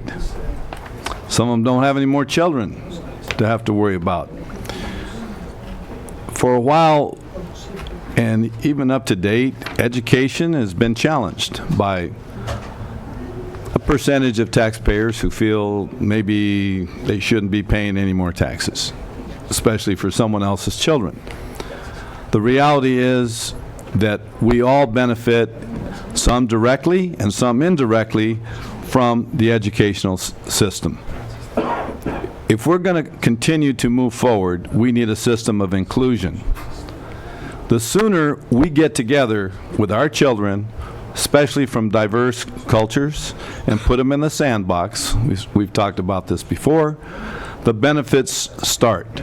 They start playing with each other, throwing the ball, laughing, crying, learning together, and by the time they're adults, that's the big picture. The kids appreciate one another. They never forget the experiences of growing up together. That's what we're trying to accomplish here. And when we have segments of the population who want to destroy that, they're cutting off their nose in spite of their face. So be a little more direct here. We have leadership up in Washington right now who just cut the educational budget by $6.8 billion, or maybe, let's just round it off to $7 billion. And California, in case some of you don't know this, we pay twice as much in taxes to the federal government than any other state in the union. Twice as much. So if all of a sudden we're going to get hit with these cuts, it's not the first time. So let me just remind you of a few things we've gone through, and I'll try to be brief. We went through a voucher system. That was the wolf in sheep's clothing. If that would have passed, education would not have progressed. It would have gone the other way. Parents would not have been able to fund and take care of their children. So that didn't work. After that, they came up with a program called No Child Left Behind. Those of us in the trenches, and I've said this before, it should have been called No Teacher Still Working. And I don't mean that as a joke.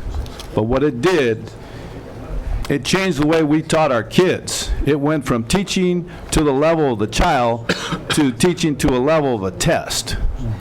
And poor Johnny was sitting there crying because he couldn't pass that test. What a cry, what a shame. We're not done. Now we're moving into so-called the 20th century. And what kind of progress have we made? What do you mean you can't suspend a child? Isn't it a premise that a teacher has a right to teach and a student has a right to learn? But if you got a kid hitting a teacher that's pregnant and he comes back in the classroom in 20 minutes, is that the direction we want to go? What is reasonable here? Next time, do we have 3,000 people out there? What's it going to take? Obviously, when we go through these challenges, we have to be diplomatic. We have to think together, and we can think ourselves out of these problems. I'll give you an example, and this is just, out of the box. There's a grade school in another neighboring district that they have one room and they invite their parents to that room. And in that room, those parents get to know one another. They do work for other teachers. They don't wander around the campus. They're not teachers. But what they can do is, if one of their children is having problems, and some of those parents know who those kids are, that parent can be there within minutes of helping that child. See, that's a kind of a solution moving in the right direction, that we're not suspending anybody, but yet we're inviting parents, and those parents, think about this, if you had a child that was kicking her little sister and breaking things at home, and then you send him to school, you don't think he's going to behave like that in school? You need to be there to help. Okay. That's my 2 cents for tonight, but let's not forget the big picture. And the big picture is we're here to help kids, without a doubt. But in order to help those kids, we got to help our teachers. Thank you very much. Thank you, Mr. Ayala. Okay, next we have board member, I guess Mr. Montes. Yeah. Back to the end of the line. Yep. The rocking chair feels pretty good. Yeah. So first and foremost, I just would like to wish everybody happy holidays. This time of the year, whether whatever faith you are or religion you are or not, people still get together with family, friends, and I just hope that whatever your beliefs may be, we wish everybody a safe and happy holidays and a good time sharing with their loved ones. Also, I want to thank Mrs. Celia Sarabia with the Padres Unidos Parent Support Group, not only for coming today and thanking our superintendent and the district for helping, with whatever way we can, your support group and the children of special needs. I'm glad that Ms. O'Kelly and Mr. Ayala were able to attend the Children's Christmas Festival. Unfortunately, I completely forgot that I already had been scheduled for a conference for California School Board Association, and I do apologize for not being able to be there. Ms. Walker, Mr. Martinez were also at the conference, and we couldn't be at two places at one, but we were there in spirit, and like you said, we will always support you in whether we're there or not, we'll always support you. So thank you, and thank you for awarding us, giving us awards. It's not every day it's not every board meeting that somebody from the community, a parent, an organization comes to our board meeting and thanks us and gives us a prestigious, gift. So this was made with love and care, and we appreciate it. Thank you. Yes. You can't buy this at Target. So thank you, and I also wanted to just thank Aviance for sharing your insight and your opinions regarding some of the concerns regarding cell phone policies here at the district. It's my understanding we don't have an official district-wide policy, but most school sites have liberty to, kind of create their own policies in regards to cell phones. We know we've heard, at least we've heard pros and cons regarding cell phone use for students. You've got a built-in calculator, you've got a, YouTube University and Google, lots of access to, information, but it's also a double-edged sword. It could also be used, carelessly and misused to hurt others. So I see both sides of the argument, and I just wanted to let you know that I appreciate you speaking up and sharing your concerns regarding that subject. I just want to highlight some things that this board and the leadership of the district is very, very proud of. Not just in the past year, but in recent years, we've worked really hard here to support our district, our entire district, our teachers, our support staff, our superintendent, his leadership team, and I just wanted to recap it now that it's the end of. It's not the end of the school year, but it's the end of the Julian calendar year.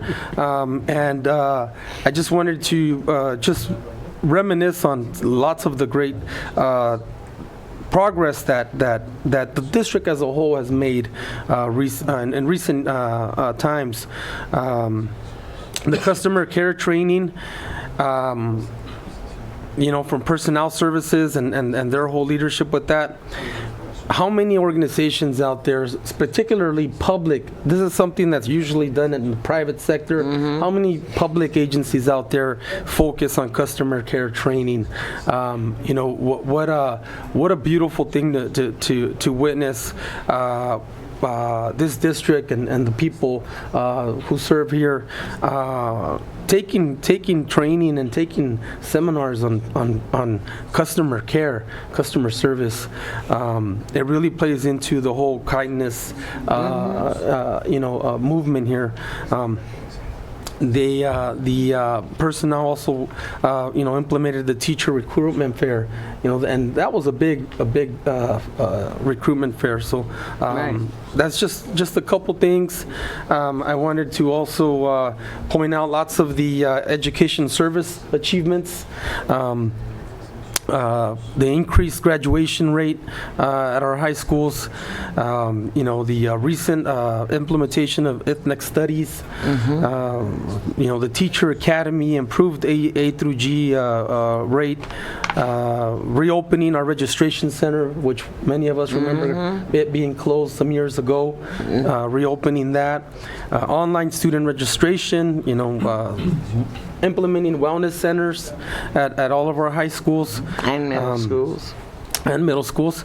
Awards and recognitions, model continuation, high school, Golden Bell Awards, Gold Ribbon Schools, Green Ribbon Schools, California Distinguished Schools, PTA National Distinction Schools, County Medal of Honor Awards, Nutrition Services. Let's not even start with Nutrition Services Be here Awards. all night. Secured funding for CNG and electrical buses. Let's touch on some of the things that Mr. Islam and our Business Services Department have recently really worked hard at, getting CEP Community Eligibility Program serving free meals, with nutrition services, inspiring a new culture in nutrition services, online facilities request applications, streamlining that, online student registration, streamlining that, upgrades to a lot of our schools with technology infrastructure, shading structures, air conditioning, electrical bus charging station. CNG station completion, football stadiums completions, performing arts theaters completions. And I can go on and on and on, but I just want to thank our superintendent, our deputy superintendent, all of the leadership team, our social media services, our nutrition services, all of the departments really. M&O, wow, M&O did an awesome job getting in such a little time since the last board meeting when we approved the renaming of Nancy's flagship school, the administration building over there after our very own now President Nancy O'Calley. They remodeled that office. They did the plaquing that goes right at the front of the school when you walk in with Nancy's name on it. They really just, in such little time, did a marvelous job in everything that they did there, and the people at Eisenhower too, and the principal there. I was so excited this Monday during her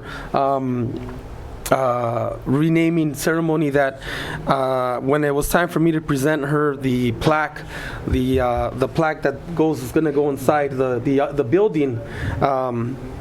I forgot to read it, so I just handed it to her, and it was very exciting. There was a lot of people there, and I forgot to read it, so I wanted to take a second and read what that plaque says, and it's Eisenhower Eagles at the top. It's got Rialto Unified School District, Eisenhower High School, Nancy G. O'Kelly Administration Building, dedicated on December 9, 2019.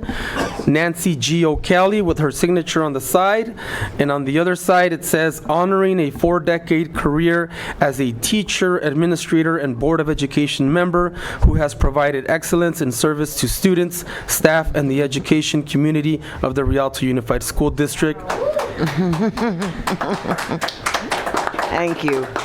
And it's got obviously the district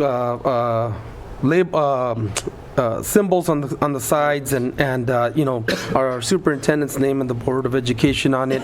So she actually got to keep her own copy of that plaque, and then one's going inside the office. But I just wanted to thank again Business Services and M&O and everybody. Thank you, Mr. Islam, for your leadership and help with all of that. I want to thank Saida also. And just everybody who made that possible. As the former president recently, I'm not going to reveal who was the very first person that I heard present to me the idea of that, the renaming, but I then heard it from others, and then eventually somebody actually went and presented a letter to the committee. But really, I don't. If anybody deserves credit, it's really so many people, all of the people you saw there. Everybody really felt it was very well deserved, and congratulations again, Nancy. Thank you. And we know we're going to be in good hands for this next school year under your leadership. And big congratulations to your beautiful family, especially the babies. I wanted to just touch on some of the concerns that have been coming up. I would like to share that it is my belief and that this board will do everything and has done everything possible to address school violence, school safety. The board and the district has to deal with discipline issues, serious discipline issues, not just by students, but also by employees. And just like we have to deal with discipline issues for employees, we should also deal with discipline issues for students. And we do. Almost every board meeting, suspensions and expulsions are usually approved by the advisory, recommendations made by the advisory panel. And we continue to work hard to reduce our suspension rates and increase our graduation rates, but we do not want to send the message that this board does not care about any of our staff members being hurt or assaulted. Everybody has a right to protest and definitely demonstrate a public outcry for help, for assistance, for resources. And it's my belief that this board and our superintendent will do everything possible to make sure that we do that. We provide the support and do help with the resources, the training. Bullying has been something that has been something we've been dealing with for a long time, which is student-on-student violence and safety. And obviously, as a school district, employee discipline is something that falls under our jurisdiction, the superintendent's jurisdiction. The board has to deal with recommendations. And it would be absurd of us, it would be ludicrous of us not to take action when we have employees that are being hurt. If they're being hurt by students, we want to protect everybody. We want to make sure everybody is safe, and it's within our authority to take action against any type of violence, whoever it's from, whether it's from adults or whether it's students. I'm not going to, nobody knows what it's like to be a board member until you become a board member. Same thing with a superintendent. Same thing with the President of the United States. Nobody knows what it's like to be the President of the United States until you become the President of the United States. And same thing with us here at the district. It's not easy. Things are not black and white. Things are not right. And it's a lot more difficult and complex than just right from wrong.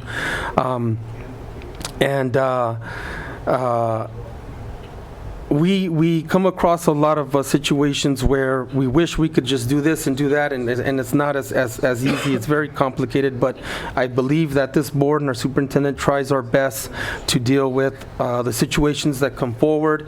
And just like we have to deal with discipline for adults, we also have to deal with discipline for students, and especially if it's violence and jeopardizing our hardworking employees' safety or other students. I'm not going to get into any particular cases or confidential information, but I would like to point out that there have been some newspaper articles recently involving situations that we had to deal with. Unfortunately and embarrassing, sexual abuse of some of our minor students, unfortunately by some adults in our district. Hand-to-hand combat, adults challenging students not only to fight, but actually being the first to throw blows one-on-one with students. And I can go on, but that's not the point. But just how we have to deal with these situations and deal with handling these things, problems that arise, we also have to take the same type of action if it's on the other end where students are attacking adults and students are abusing adults, and we would not be effective board members and an effective governance body if we were allowed such behavior to go unchecked. So I encourage this board to work with our superintendent, to work with our district to show a fair and just attitude across the district, not just with adults, but also with students. We care greatly about our support staff, about our teachers, about our administrators, and we wish nothing bad upon anybody, whether it's our students, the adults here, the parents. So I look forward to, I know there was a task force that recently was formed at one of the middle schools, and I look forward to seeing maybe more task force at other schools that might be having a lot of violence, school fights, or attacks on teachers and whatnot. So I look forward to working with everybody and seeing what we can do to come together as an entire district to improve our safety conditions, because it's unacceptable. Right. And it really bothers me to see people have to outcry for help. We don't want to wait. We don't want to a tragedy to happen and then say, you see, we came to you and you guys didn't do nothing. So we ask for patience and understanding, and just that we will do everything we can to be more effective and help more. So thank you with that. Thank you. President O'Kelly, I'm going to ask Avianza if he wishes to retire for the evening.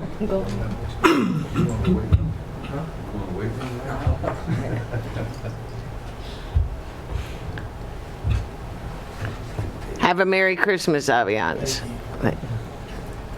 Okay. Don't forget your gift. And good luck on all your exams.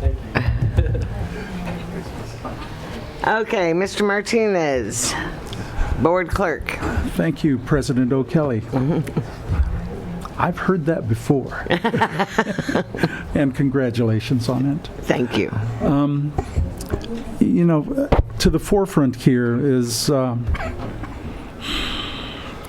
struggles that we continue to have with doing the right thing in the right way. I know that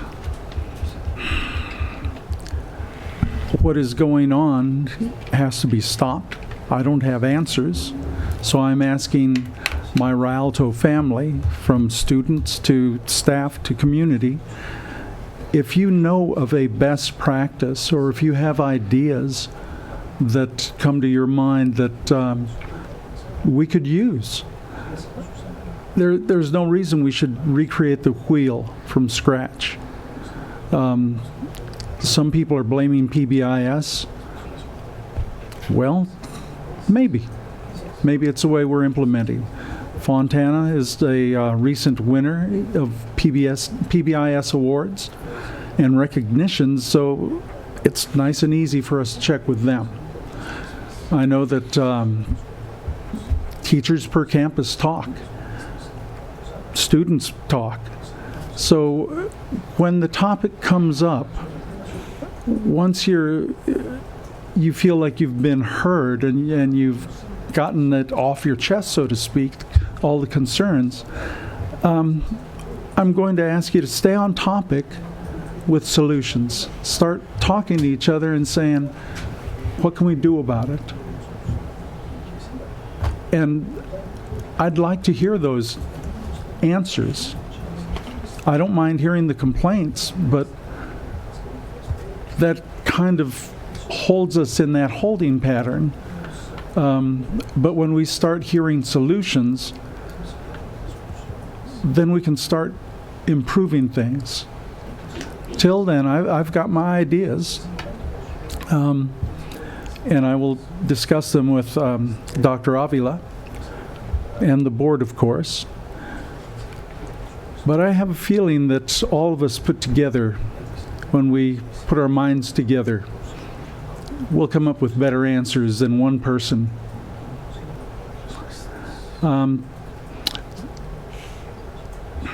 Along with that, I want to transition. At my house, we celebrate Christmas. So for those who celebrate Christmas, Merry Christmas. From my home to your home and to your family, give you best wishes and blessings from my home. However you celebrate it, I hope you have a good time with family and celebrate it in your own traditions. So our students are still testing and will be. So give them a little extra time, a little extra patience, a little extra hugs, maybe some orange juice in the morning. I know that we try to feed them in the morning. That way they have a full belly and they can concentrate on what they should be, their studies, instead of the hunger pangs. And that goes, thank you for all of that to the lunch ladies. So I really have nothing else other than please remember to communicate with your favorite member of the board or myself or Dr. Avila's office. However you choose to communicate, we're listening and we're looking for answers just like you are. We don't like to hear that anyone's gotten hurt or anyone's having to, again, deal with the frequent flyers, if you will. So thank you, and Merry Christmas to all. Ms. O'Kelly. Thank you. And Vice President, Ms. Walker. Thank you, President O'Kelly. Just want to say, in reference to our teachers and supporting our teachers, for myself, I mean, I've got on red today, and although I wasn't at the rally, I was at work. I'm wearing red because, first of all, it's my favorite color. It's Christmas, but I did make a conscious effort to make sure that I wore red, not another holiday color, because I do stand with the teachers in wanting to make sure that we work together to find solutions so that every teacher, every staff person feels safe and comfortable to do their job in our district. And so that means that we all need to come together to figure out what that looks like, from whether it be staff persons, whether it be students, families, and community, to help to make sure that that's possible. I am an advocate for teachers. I am totally, on board. I want everybody to be an educator. One of the reasons why we pushed, and I specifically pushed us trying to make sure that we have an education, a teacher pipeline in this district, because educators are valuable to our community, and we've got to preserve them and say, and make them a safe place so that they can do their profession.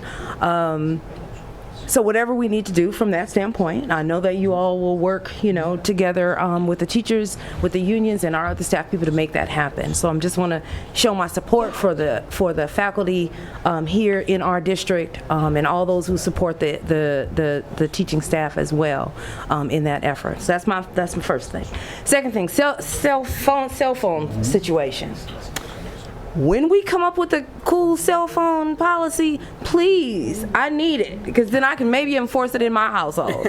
Because I, just like many other teachers and staff, the kids have the cell phones, and then you try to enforce the policy, then you just get tired of saying the same old thing, and the next thing you're just letting them use. They wear me down as well. But I definitely know that we need to do something about that so that we can keep the environment, first of all, safe for students, that is not a detractor from education and being educated, and as well as socialization. And then I know we're doing some workshops now here in the district, because I've seen those, because I'm get the same messages the other parents get as a parent, and hopefully we're taking advantage of those trainings that we're having now for parents to learn how to even be better facilitators of the cell phones with your kids, especially as they interact with education. But I definitely don't want it to be a hinders for students to learn, but I don't want it also to be a thing for students to inhibit learning as well. But I'm definitely on board, whatever I can do to help to figure and push something that is going to be great for all parties for cell phones. Definitely count me in. And then the last thing I'd just like to say is two things I like to say. I'm leaving on a high note. So the high note is, this last week, for the last couple of weeks, I've been traveling a lot for my regular job, and then also as a board, have been able to see and be a part of some of the celebrations. I wasn't able to see the naming of the building. I was away, working, but congratulations for that. I'm going to drive up and down Lilac every day. Right, and just then take pictures so I and that can should see be a it. Christmas card. Right. A Christmas card. Hey, look at my new building. This is what Santa got for Christmas. Right. But just congratulations, and then we were at the celebration this past on Monday night for our educators who we are honoring here from Rialto as well, and we had 2 being honored. And just that whole celebration tonight again, our students with their achievement on the CASP test, our key to the district for our career tech, supporting our students, just a celebration of some great things that are happening again in the district. Just a great place to be, regardless of the things that are not always positive and not how we want it. Still a great place to be. And so I've been, just kind of in celebratory mode. And this is. Now the crowning glory of tonight is the gift here from the parents. 2 things happened when you presented this. The first thing is it reminded me that this is the season of thanks and of giving and appreciation. The other thing about the fact that parents have put their hands, they made it with their own hands, and in the African American community there's this thing about Christmas, but then there's this also notion of Kwanzaa. And Kwanzaa is about when you give, it's not about the material gifts of going doing Black Friday and stacking up on all this stuff. It's really about, and my kids hate it, about giving books and reading materials and making things with your hands, right? And nobody wants the gift you made with your hands. But when you first sat this down and told about the story of how it came about, that was the first thing I thought about, is the fact that people have made and took the time to put something together to give to us board members and other staff members, that they put the time and their love with their own hands. Right. And so for me, that tells me that you are giving something of yourself to us, and we have the obligation to always give something of ourselves to you. Thank you. This is my first for 2019, and my mother passed away earlier this year. She's the one who always did things like this, right? Made things, get crafts, get all the glue guns out, and we're like, that doesn't look really cute, Mom, but I'll take it and put it in my house, So this is actually the first gift that I've had, and this is the first thing, that ornament that will go up in my house since my mother passed and my kids are away and everything. And so this is very special to me. I thank you, and I hope that everybody extends themselves for something, to give something for others. Wish you a Merry Christmas or whatever you celebrate over these next 2 to 3 weeks as the year comes in. And we will see you again. We still got to continue the board meeting, but I'll see you in the next year in our next board meeting. Thank you. Thank you, Dean.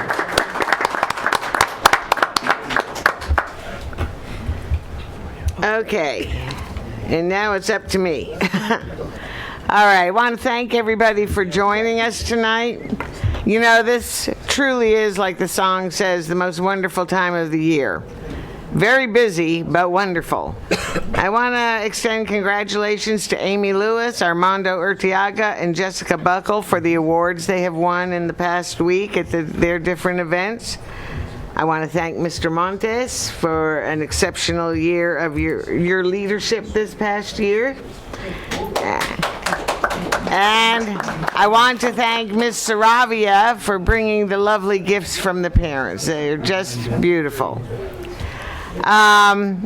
I attended the special recognition celebration for the 11th Annual Parent Summit volunteers, and I have to point out that our parent volunteers are absolutely amazing. Our Parent Summit is outstanding every year because of their efforts.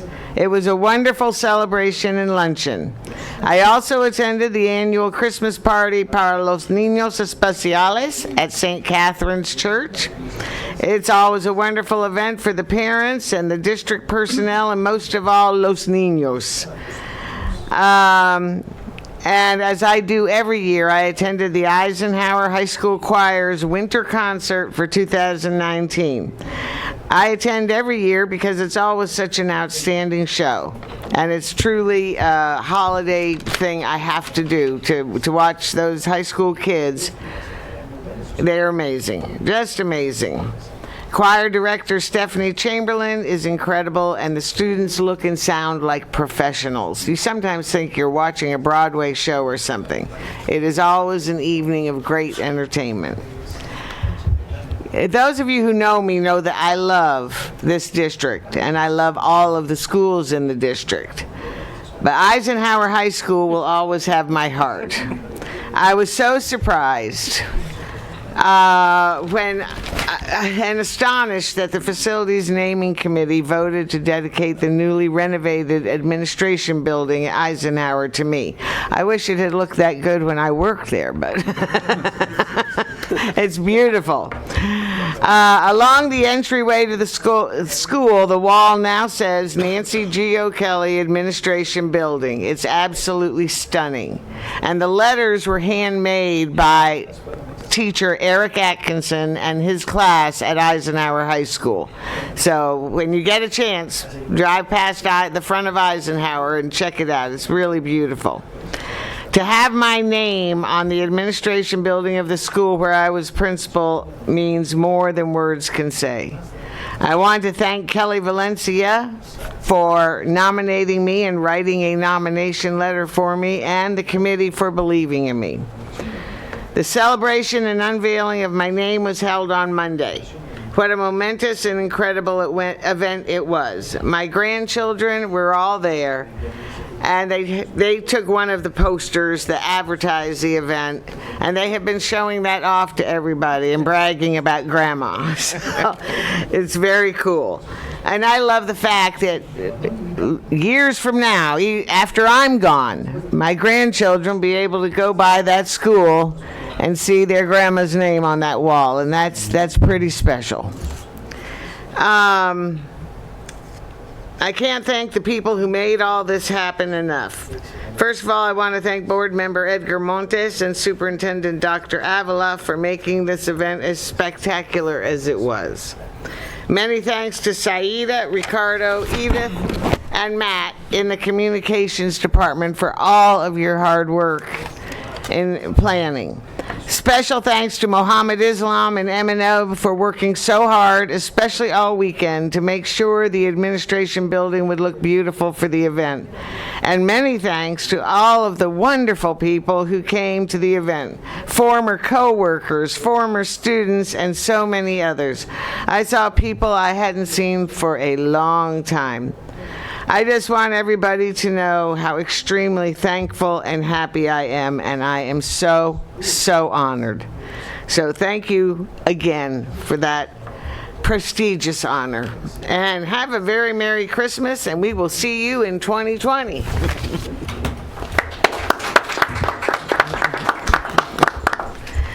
Okay, we're moving on with the agenda. Public hearing. Do I have a motion to open public hearing? So moved. Second. Any person wishing to speak on the item on the public hearing agenda will be granted 3 minutes.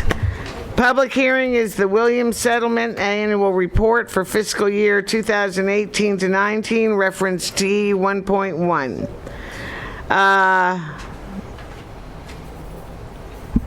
Okay. Do we have a motion to close public hearing? So moved. Second. All in favor? Aye. I don't think I had you vote on opening. You did. Okay. Well, do we need to go back and redo the whole thing? To be safe. Okay. So, Well, there was a first and a second to open. Right. You read the items and then just call for the vote for okay, what is the vote? Aye. Okay, Aye. great. Now, public information. These are just things for your reference. The first quarter Williams Inspection Report for 2019 to 2020, reference D 2.1. The Williams Settlement Fiscal Year 2018 to 2019, the first quarter report correction is reference D 3.1. And the costs of issuance, general obligation bonds, election of 2010, series 2019 D, reference D 4.1. We move on with the consent calendar. All items on the consent calendar will be acted upon in one motion unless pulled by Board of Education members or the superintendent for individual action. Do I have a motion to approve the consent calendar items E through J? I have a pull. You have a pull? One pull, H12. H12. I'll make the motion to approve E through J. Okay, except H12. Oh, except H12. Second. Second, all in favor? Aye. Okay, now let's look at H12. Approve an agreement with Dr. Daniel Walker to have him as the keynote speaker at Rialto Unified School District's Black History Celebration on Saturday, February 22nd, 2020, from 10 a.m. to 1 p.m. at Eisenhower High School at a cost of $5,000 to be paid from the general fund. So moved. Well, wait a minute. Dina wanted to pull it for a reason. Oh, I'm just pulling it because I have a close relationship with that particular person, so I'll be abstaining from discussion and voting. Okay. She's just going to abstain, so. We should first and second it. Yes. Okay. Motion to approve? So moved. Second. Second, okay. And comment? I have heard Dr. Walker speak before. It was up at Cal State San Bernardino, and I tell you, it was a very powerful message. And you know, you ask yourself, what is it worth when you reach just one person? But I guarantee you, you know, because you can't put a price tag on that, but I guarantee you he's going to reach more than one person. So we're lucky to have somebody like that, and to speak to our community. And I just wanted to share those comments with the public at large. Thank you, Mr. Ayala. He spoke at our Parent Summit a year ago, and was very much appreciated and enjoyed. So, okay. So all in favor? Did we? Aye. Okay. So moving on with discussion action items. Number 1. Adopt resolution number 19-20-23 approving the submission of the application to replace 6 of the district's oldest school buses with 6 electric school buses with the latest safety features for student transport.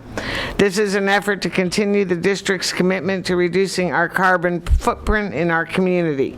The amount of funding request from the VW Environmental Mitigation Trust is $2,483,651, which includes a district funding match of $203,651.10.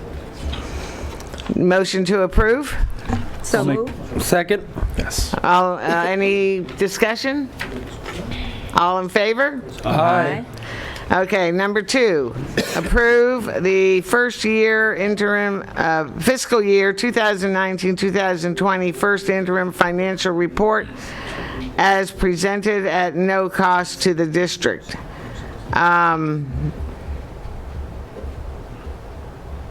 I don't believe I saw. We haven't received we usually receive a binder with the quarterly report in it. We did not get that. I did not see it, but I did see that we have a positive certification. Certification, thank you. Thank you, Mr. Crowley. The report was sent as an attachment to your Friday letter, so we tend to be using more technology and tend to become a paperless. This is the second time we did. Last time, you recall, we did not provide you the book because, again, you know, it's not that we don't want to give you the book, but I know. So again,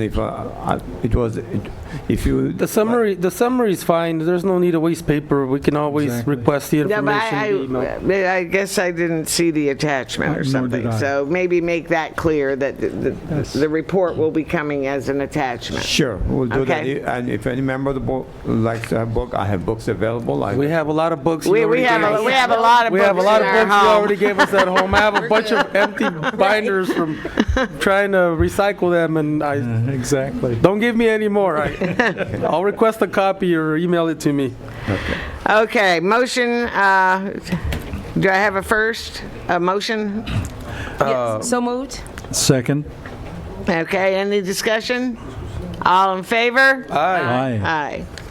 Okay, number 3, ratify the agreement with CSM Consulting for annual E-rate program services for federal E-rate applications for 3 years from October 1st, 2019 to June 30th, 2022. The fee is all-inclusive for base services that will cover 3 years at a cost not to exceed $44,500 per year, with a total cost of $133,500 to be paid from the federal general fund. Is there a motion to approve? So moved. Second. Any discussion? All in favor? Aye. Okay. Approve the recommendations of the Administrative Hearing Panel. Stipulated expulsion case numbers 19-20-32, 19-20-31, 19-20-29. Do I have a motion? We motioned it and seconded it. This and, one we did? No. Oh, we didn't? Oh, so moved. Second. Okay. Okay. It was mentioned earlier that maybe it wouldn't be a bad idea if we could elaborate a little bit. Obviously, we protect the names of individuals, but maybe from time to time, the way progress is being made, the accumulation of expulsions versus what we've done over a quarterly basis or something. But that way, when people see it, they realize that we are doing our due diligence to assist teachers who are maybe struggling and they don't feel that we're not doing anything. Because maybe it's time to add to that a little bit. Good thought. Okay, thank you. Okay, can I have the vote? Aye. Okay. The next regular meeting of the Board of Education of the Rialto Unified School District will be held on Wednesday, January 8th, 2020 at 7:00 p.m. at the Dr. John R. Casalunas Education Center. Tonight, we conclude our school board meeting in memory of one of our very favorite and dedicated educators in this district, community leader, Mr. Rod Campbell. And I know the Rod Campbell family has been sitting here all night, and I'm so sorry it was such a long meeting, but I just want you to know how much Rod was loved by this community and everybody who knew him. Mr. Campbell, who retired in May of 2019 as an ASB director of Rialto Middle School, passed on November 29th, 2019. A classroom teacher by heart, he served 32 years in the district. Some of Mr. Campbell's most significant professional achievements included earning the ROP Teacher of the Year 1995 to 1996, and being honored with the Key to the District in 2017 by our board member, Mr. Martinez. Mr. Campbell also shared the California School Boards Association Golden Bell recognition in the 2017-2018 school year for leadership in DSAC. Mr. Campbell is survived by his wife, Cindy Campbell, daughters, Shannon Campbell, Sherry Garcia, Shelley Gates, and Sarita Robin Lopez, his son-in-laws, and several grandchildren, all who strive to carry on his legacy. His service was held on Sunday, December 8th. Our thoughts and deepest condolences are with the Campbell family. Please join myself and our Board of Education in a moment of silence as we adjourn our meeting in memory of Mr. Campbell.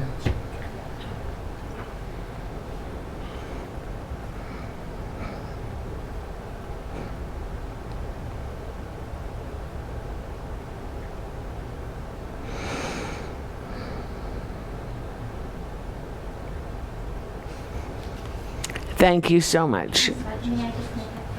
Oh, we love it.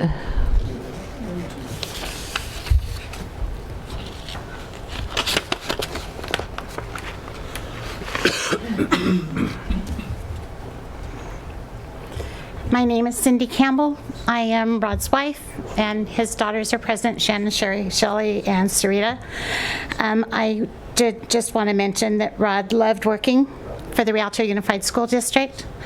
Rod believed that if it was good for kids, as you well know, that he would do whatever it would take to make it happen. To the colleagues, the staff, and the students that knew him, I want each of you to know that you have enriched his life and become an extension of our family. Thank you to you all.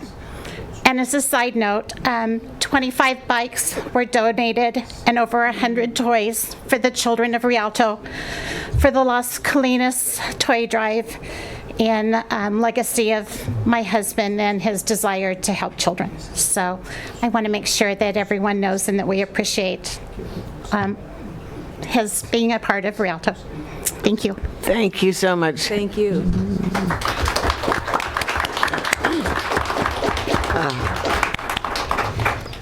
Okay, does anyone want to move to adjourn? So moved. Second? Vote by board members. Aye. Aye. Thank you, and we'll see you in 2020. Nancy. Oh, at 9:40, we are adjourning at 9:46. We all have to sign this, so please.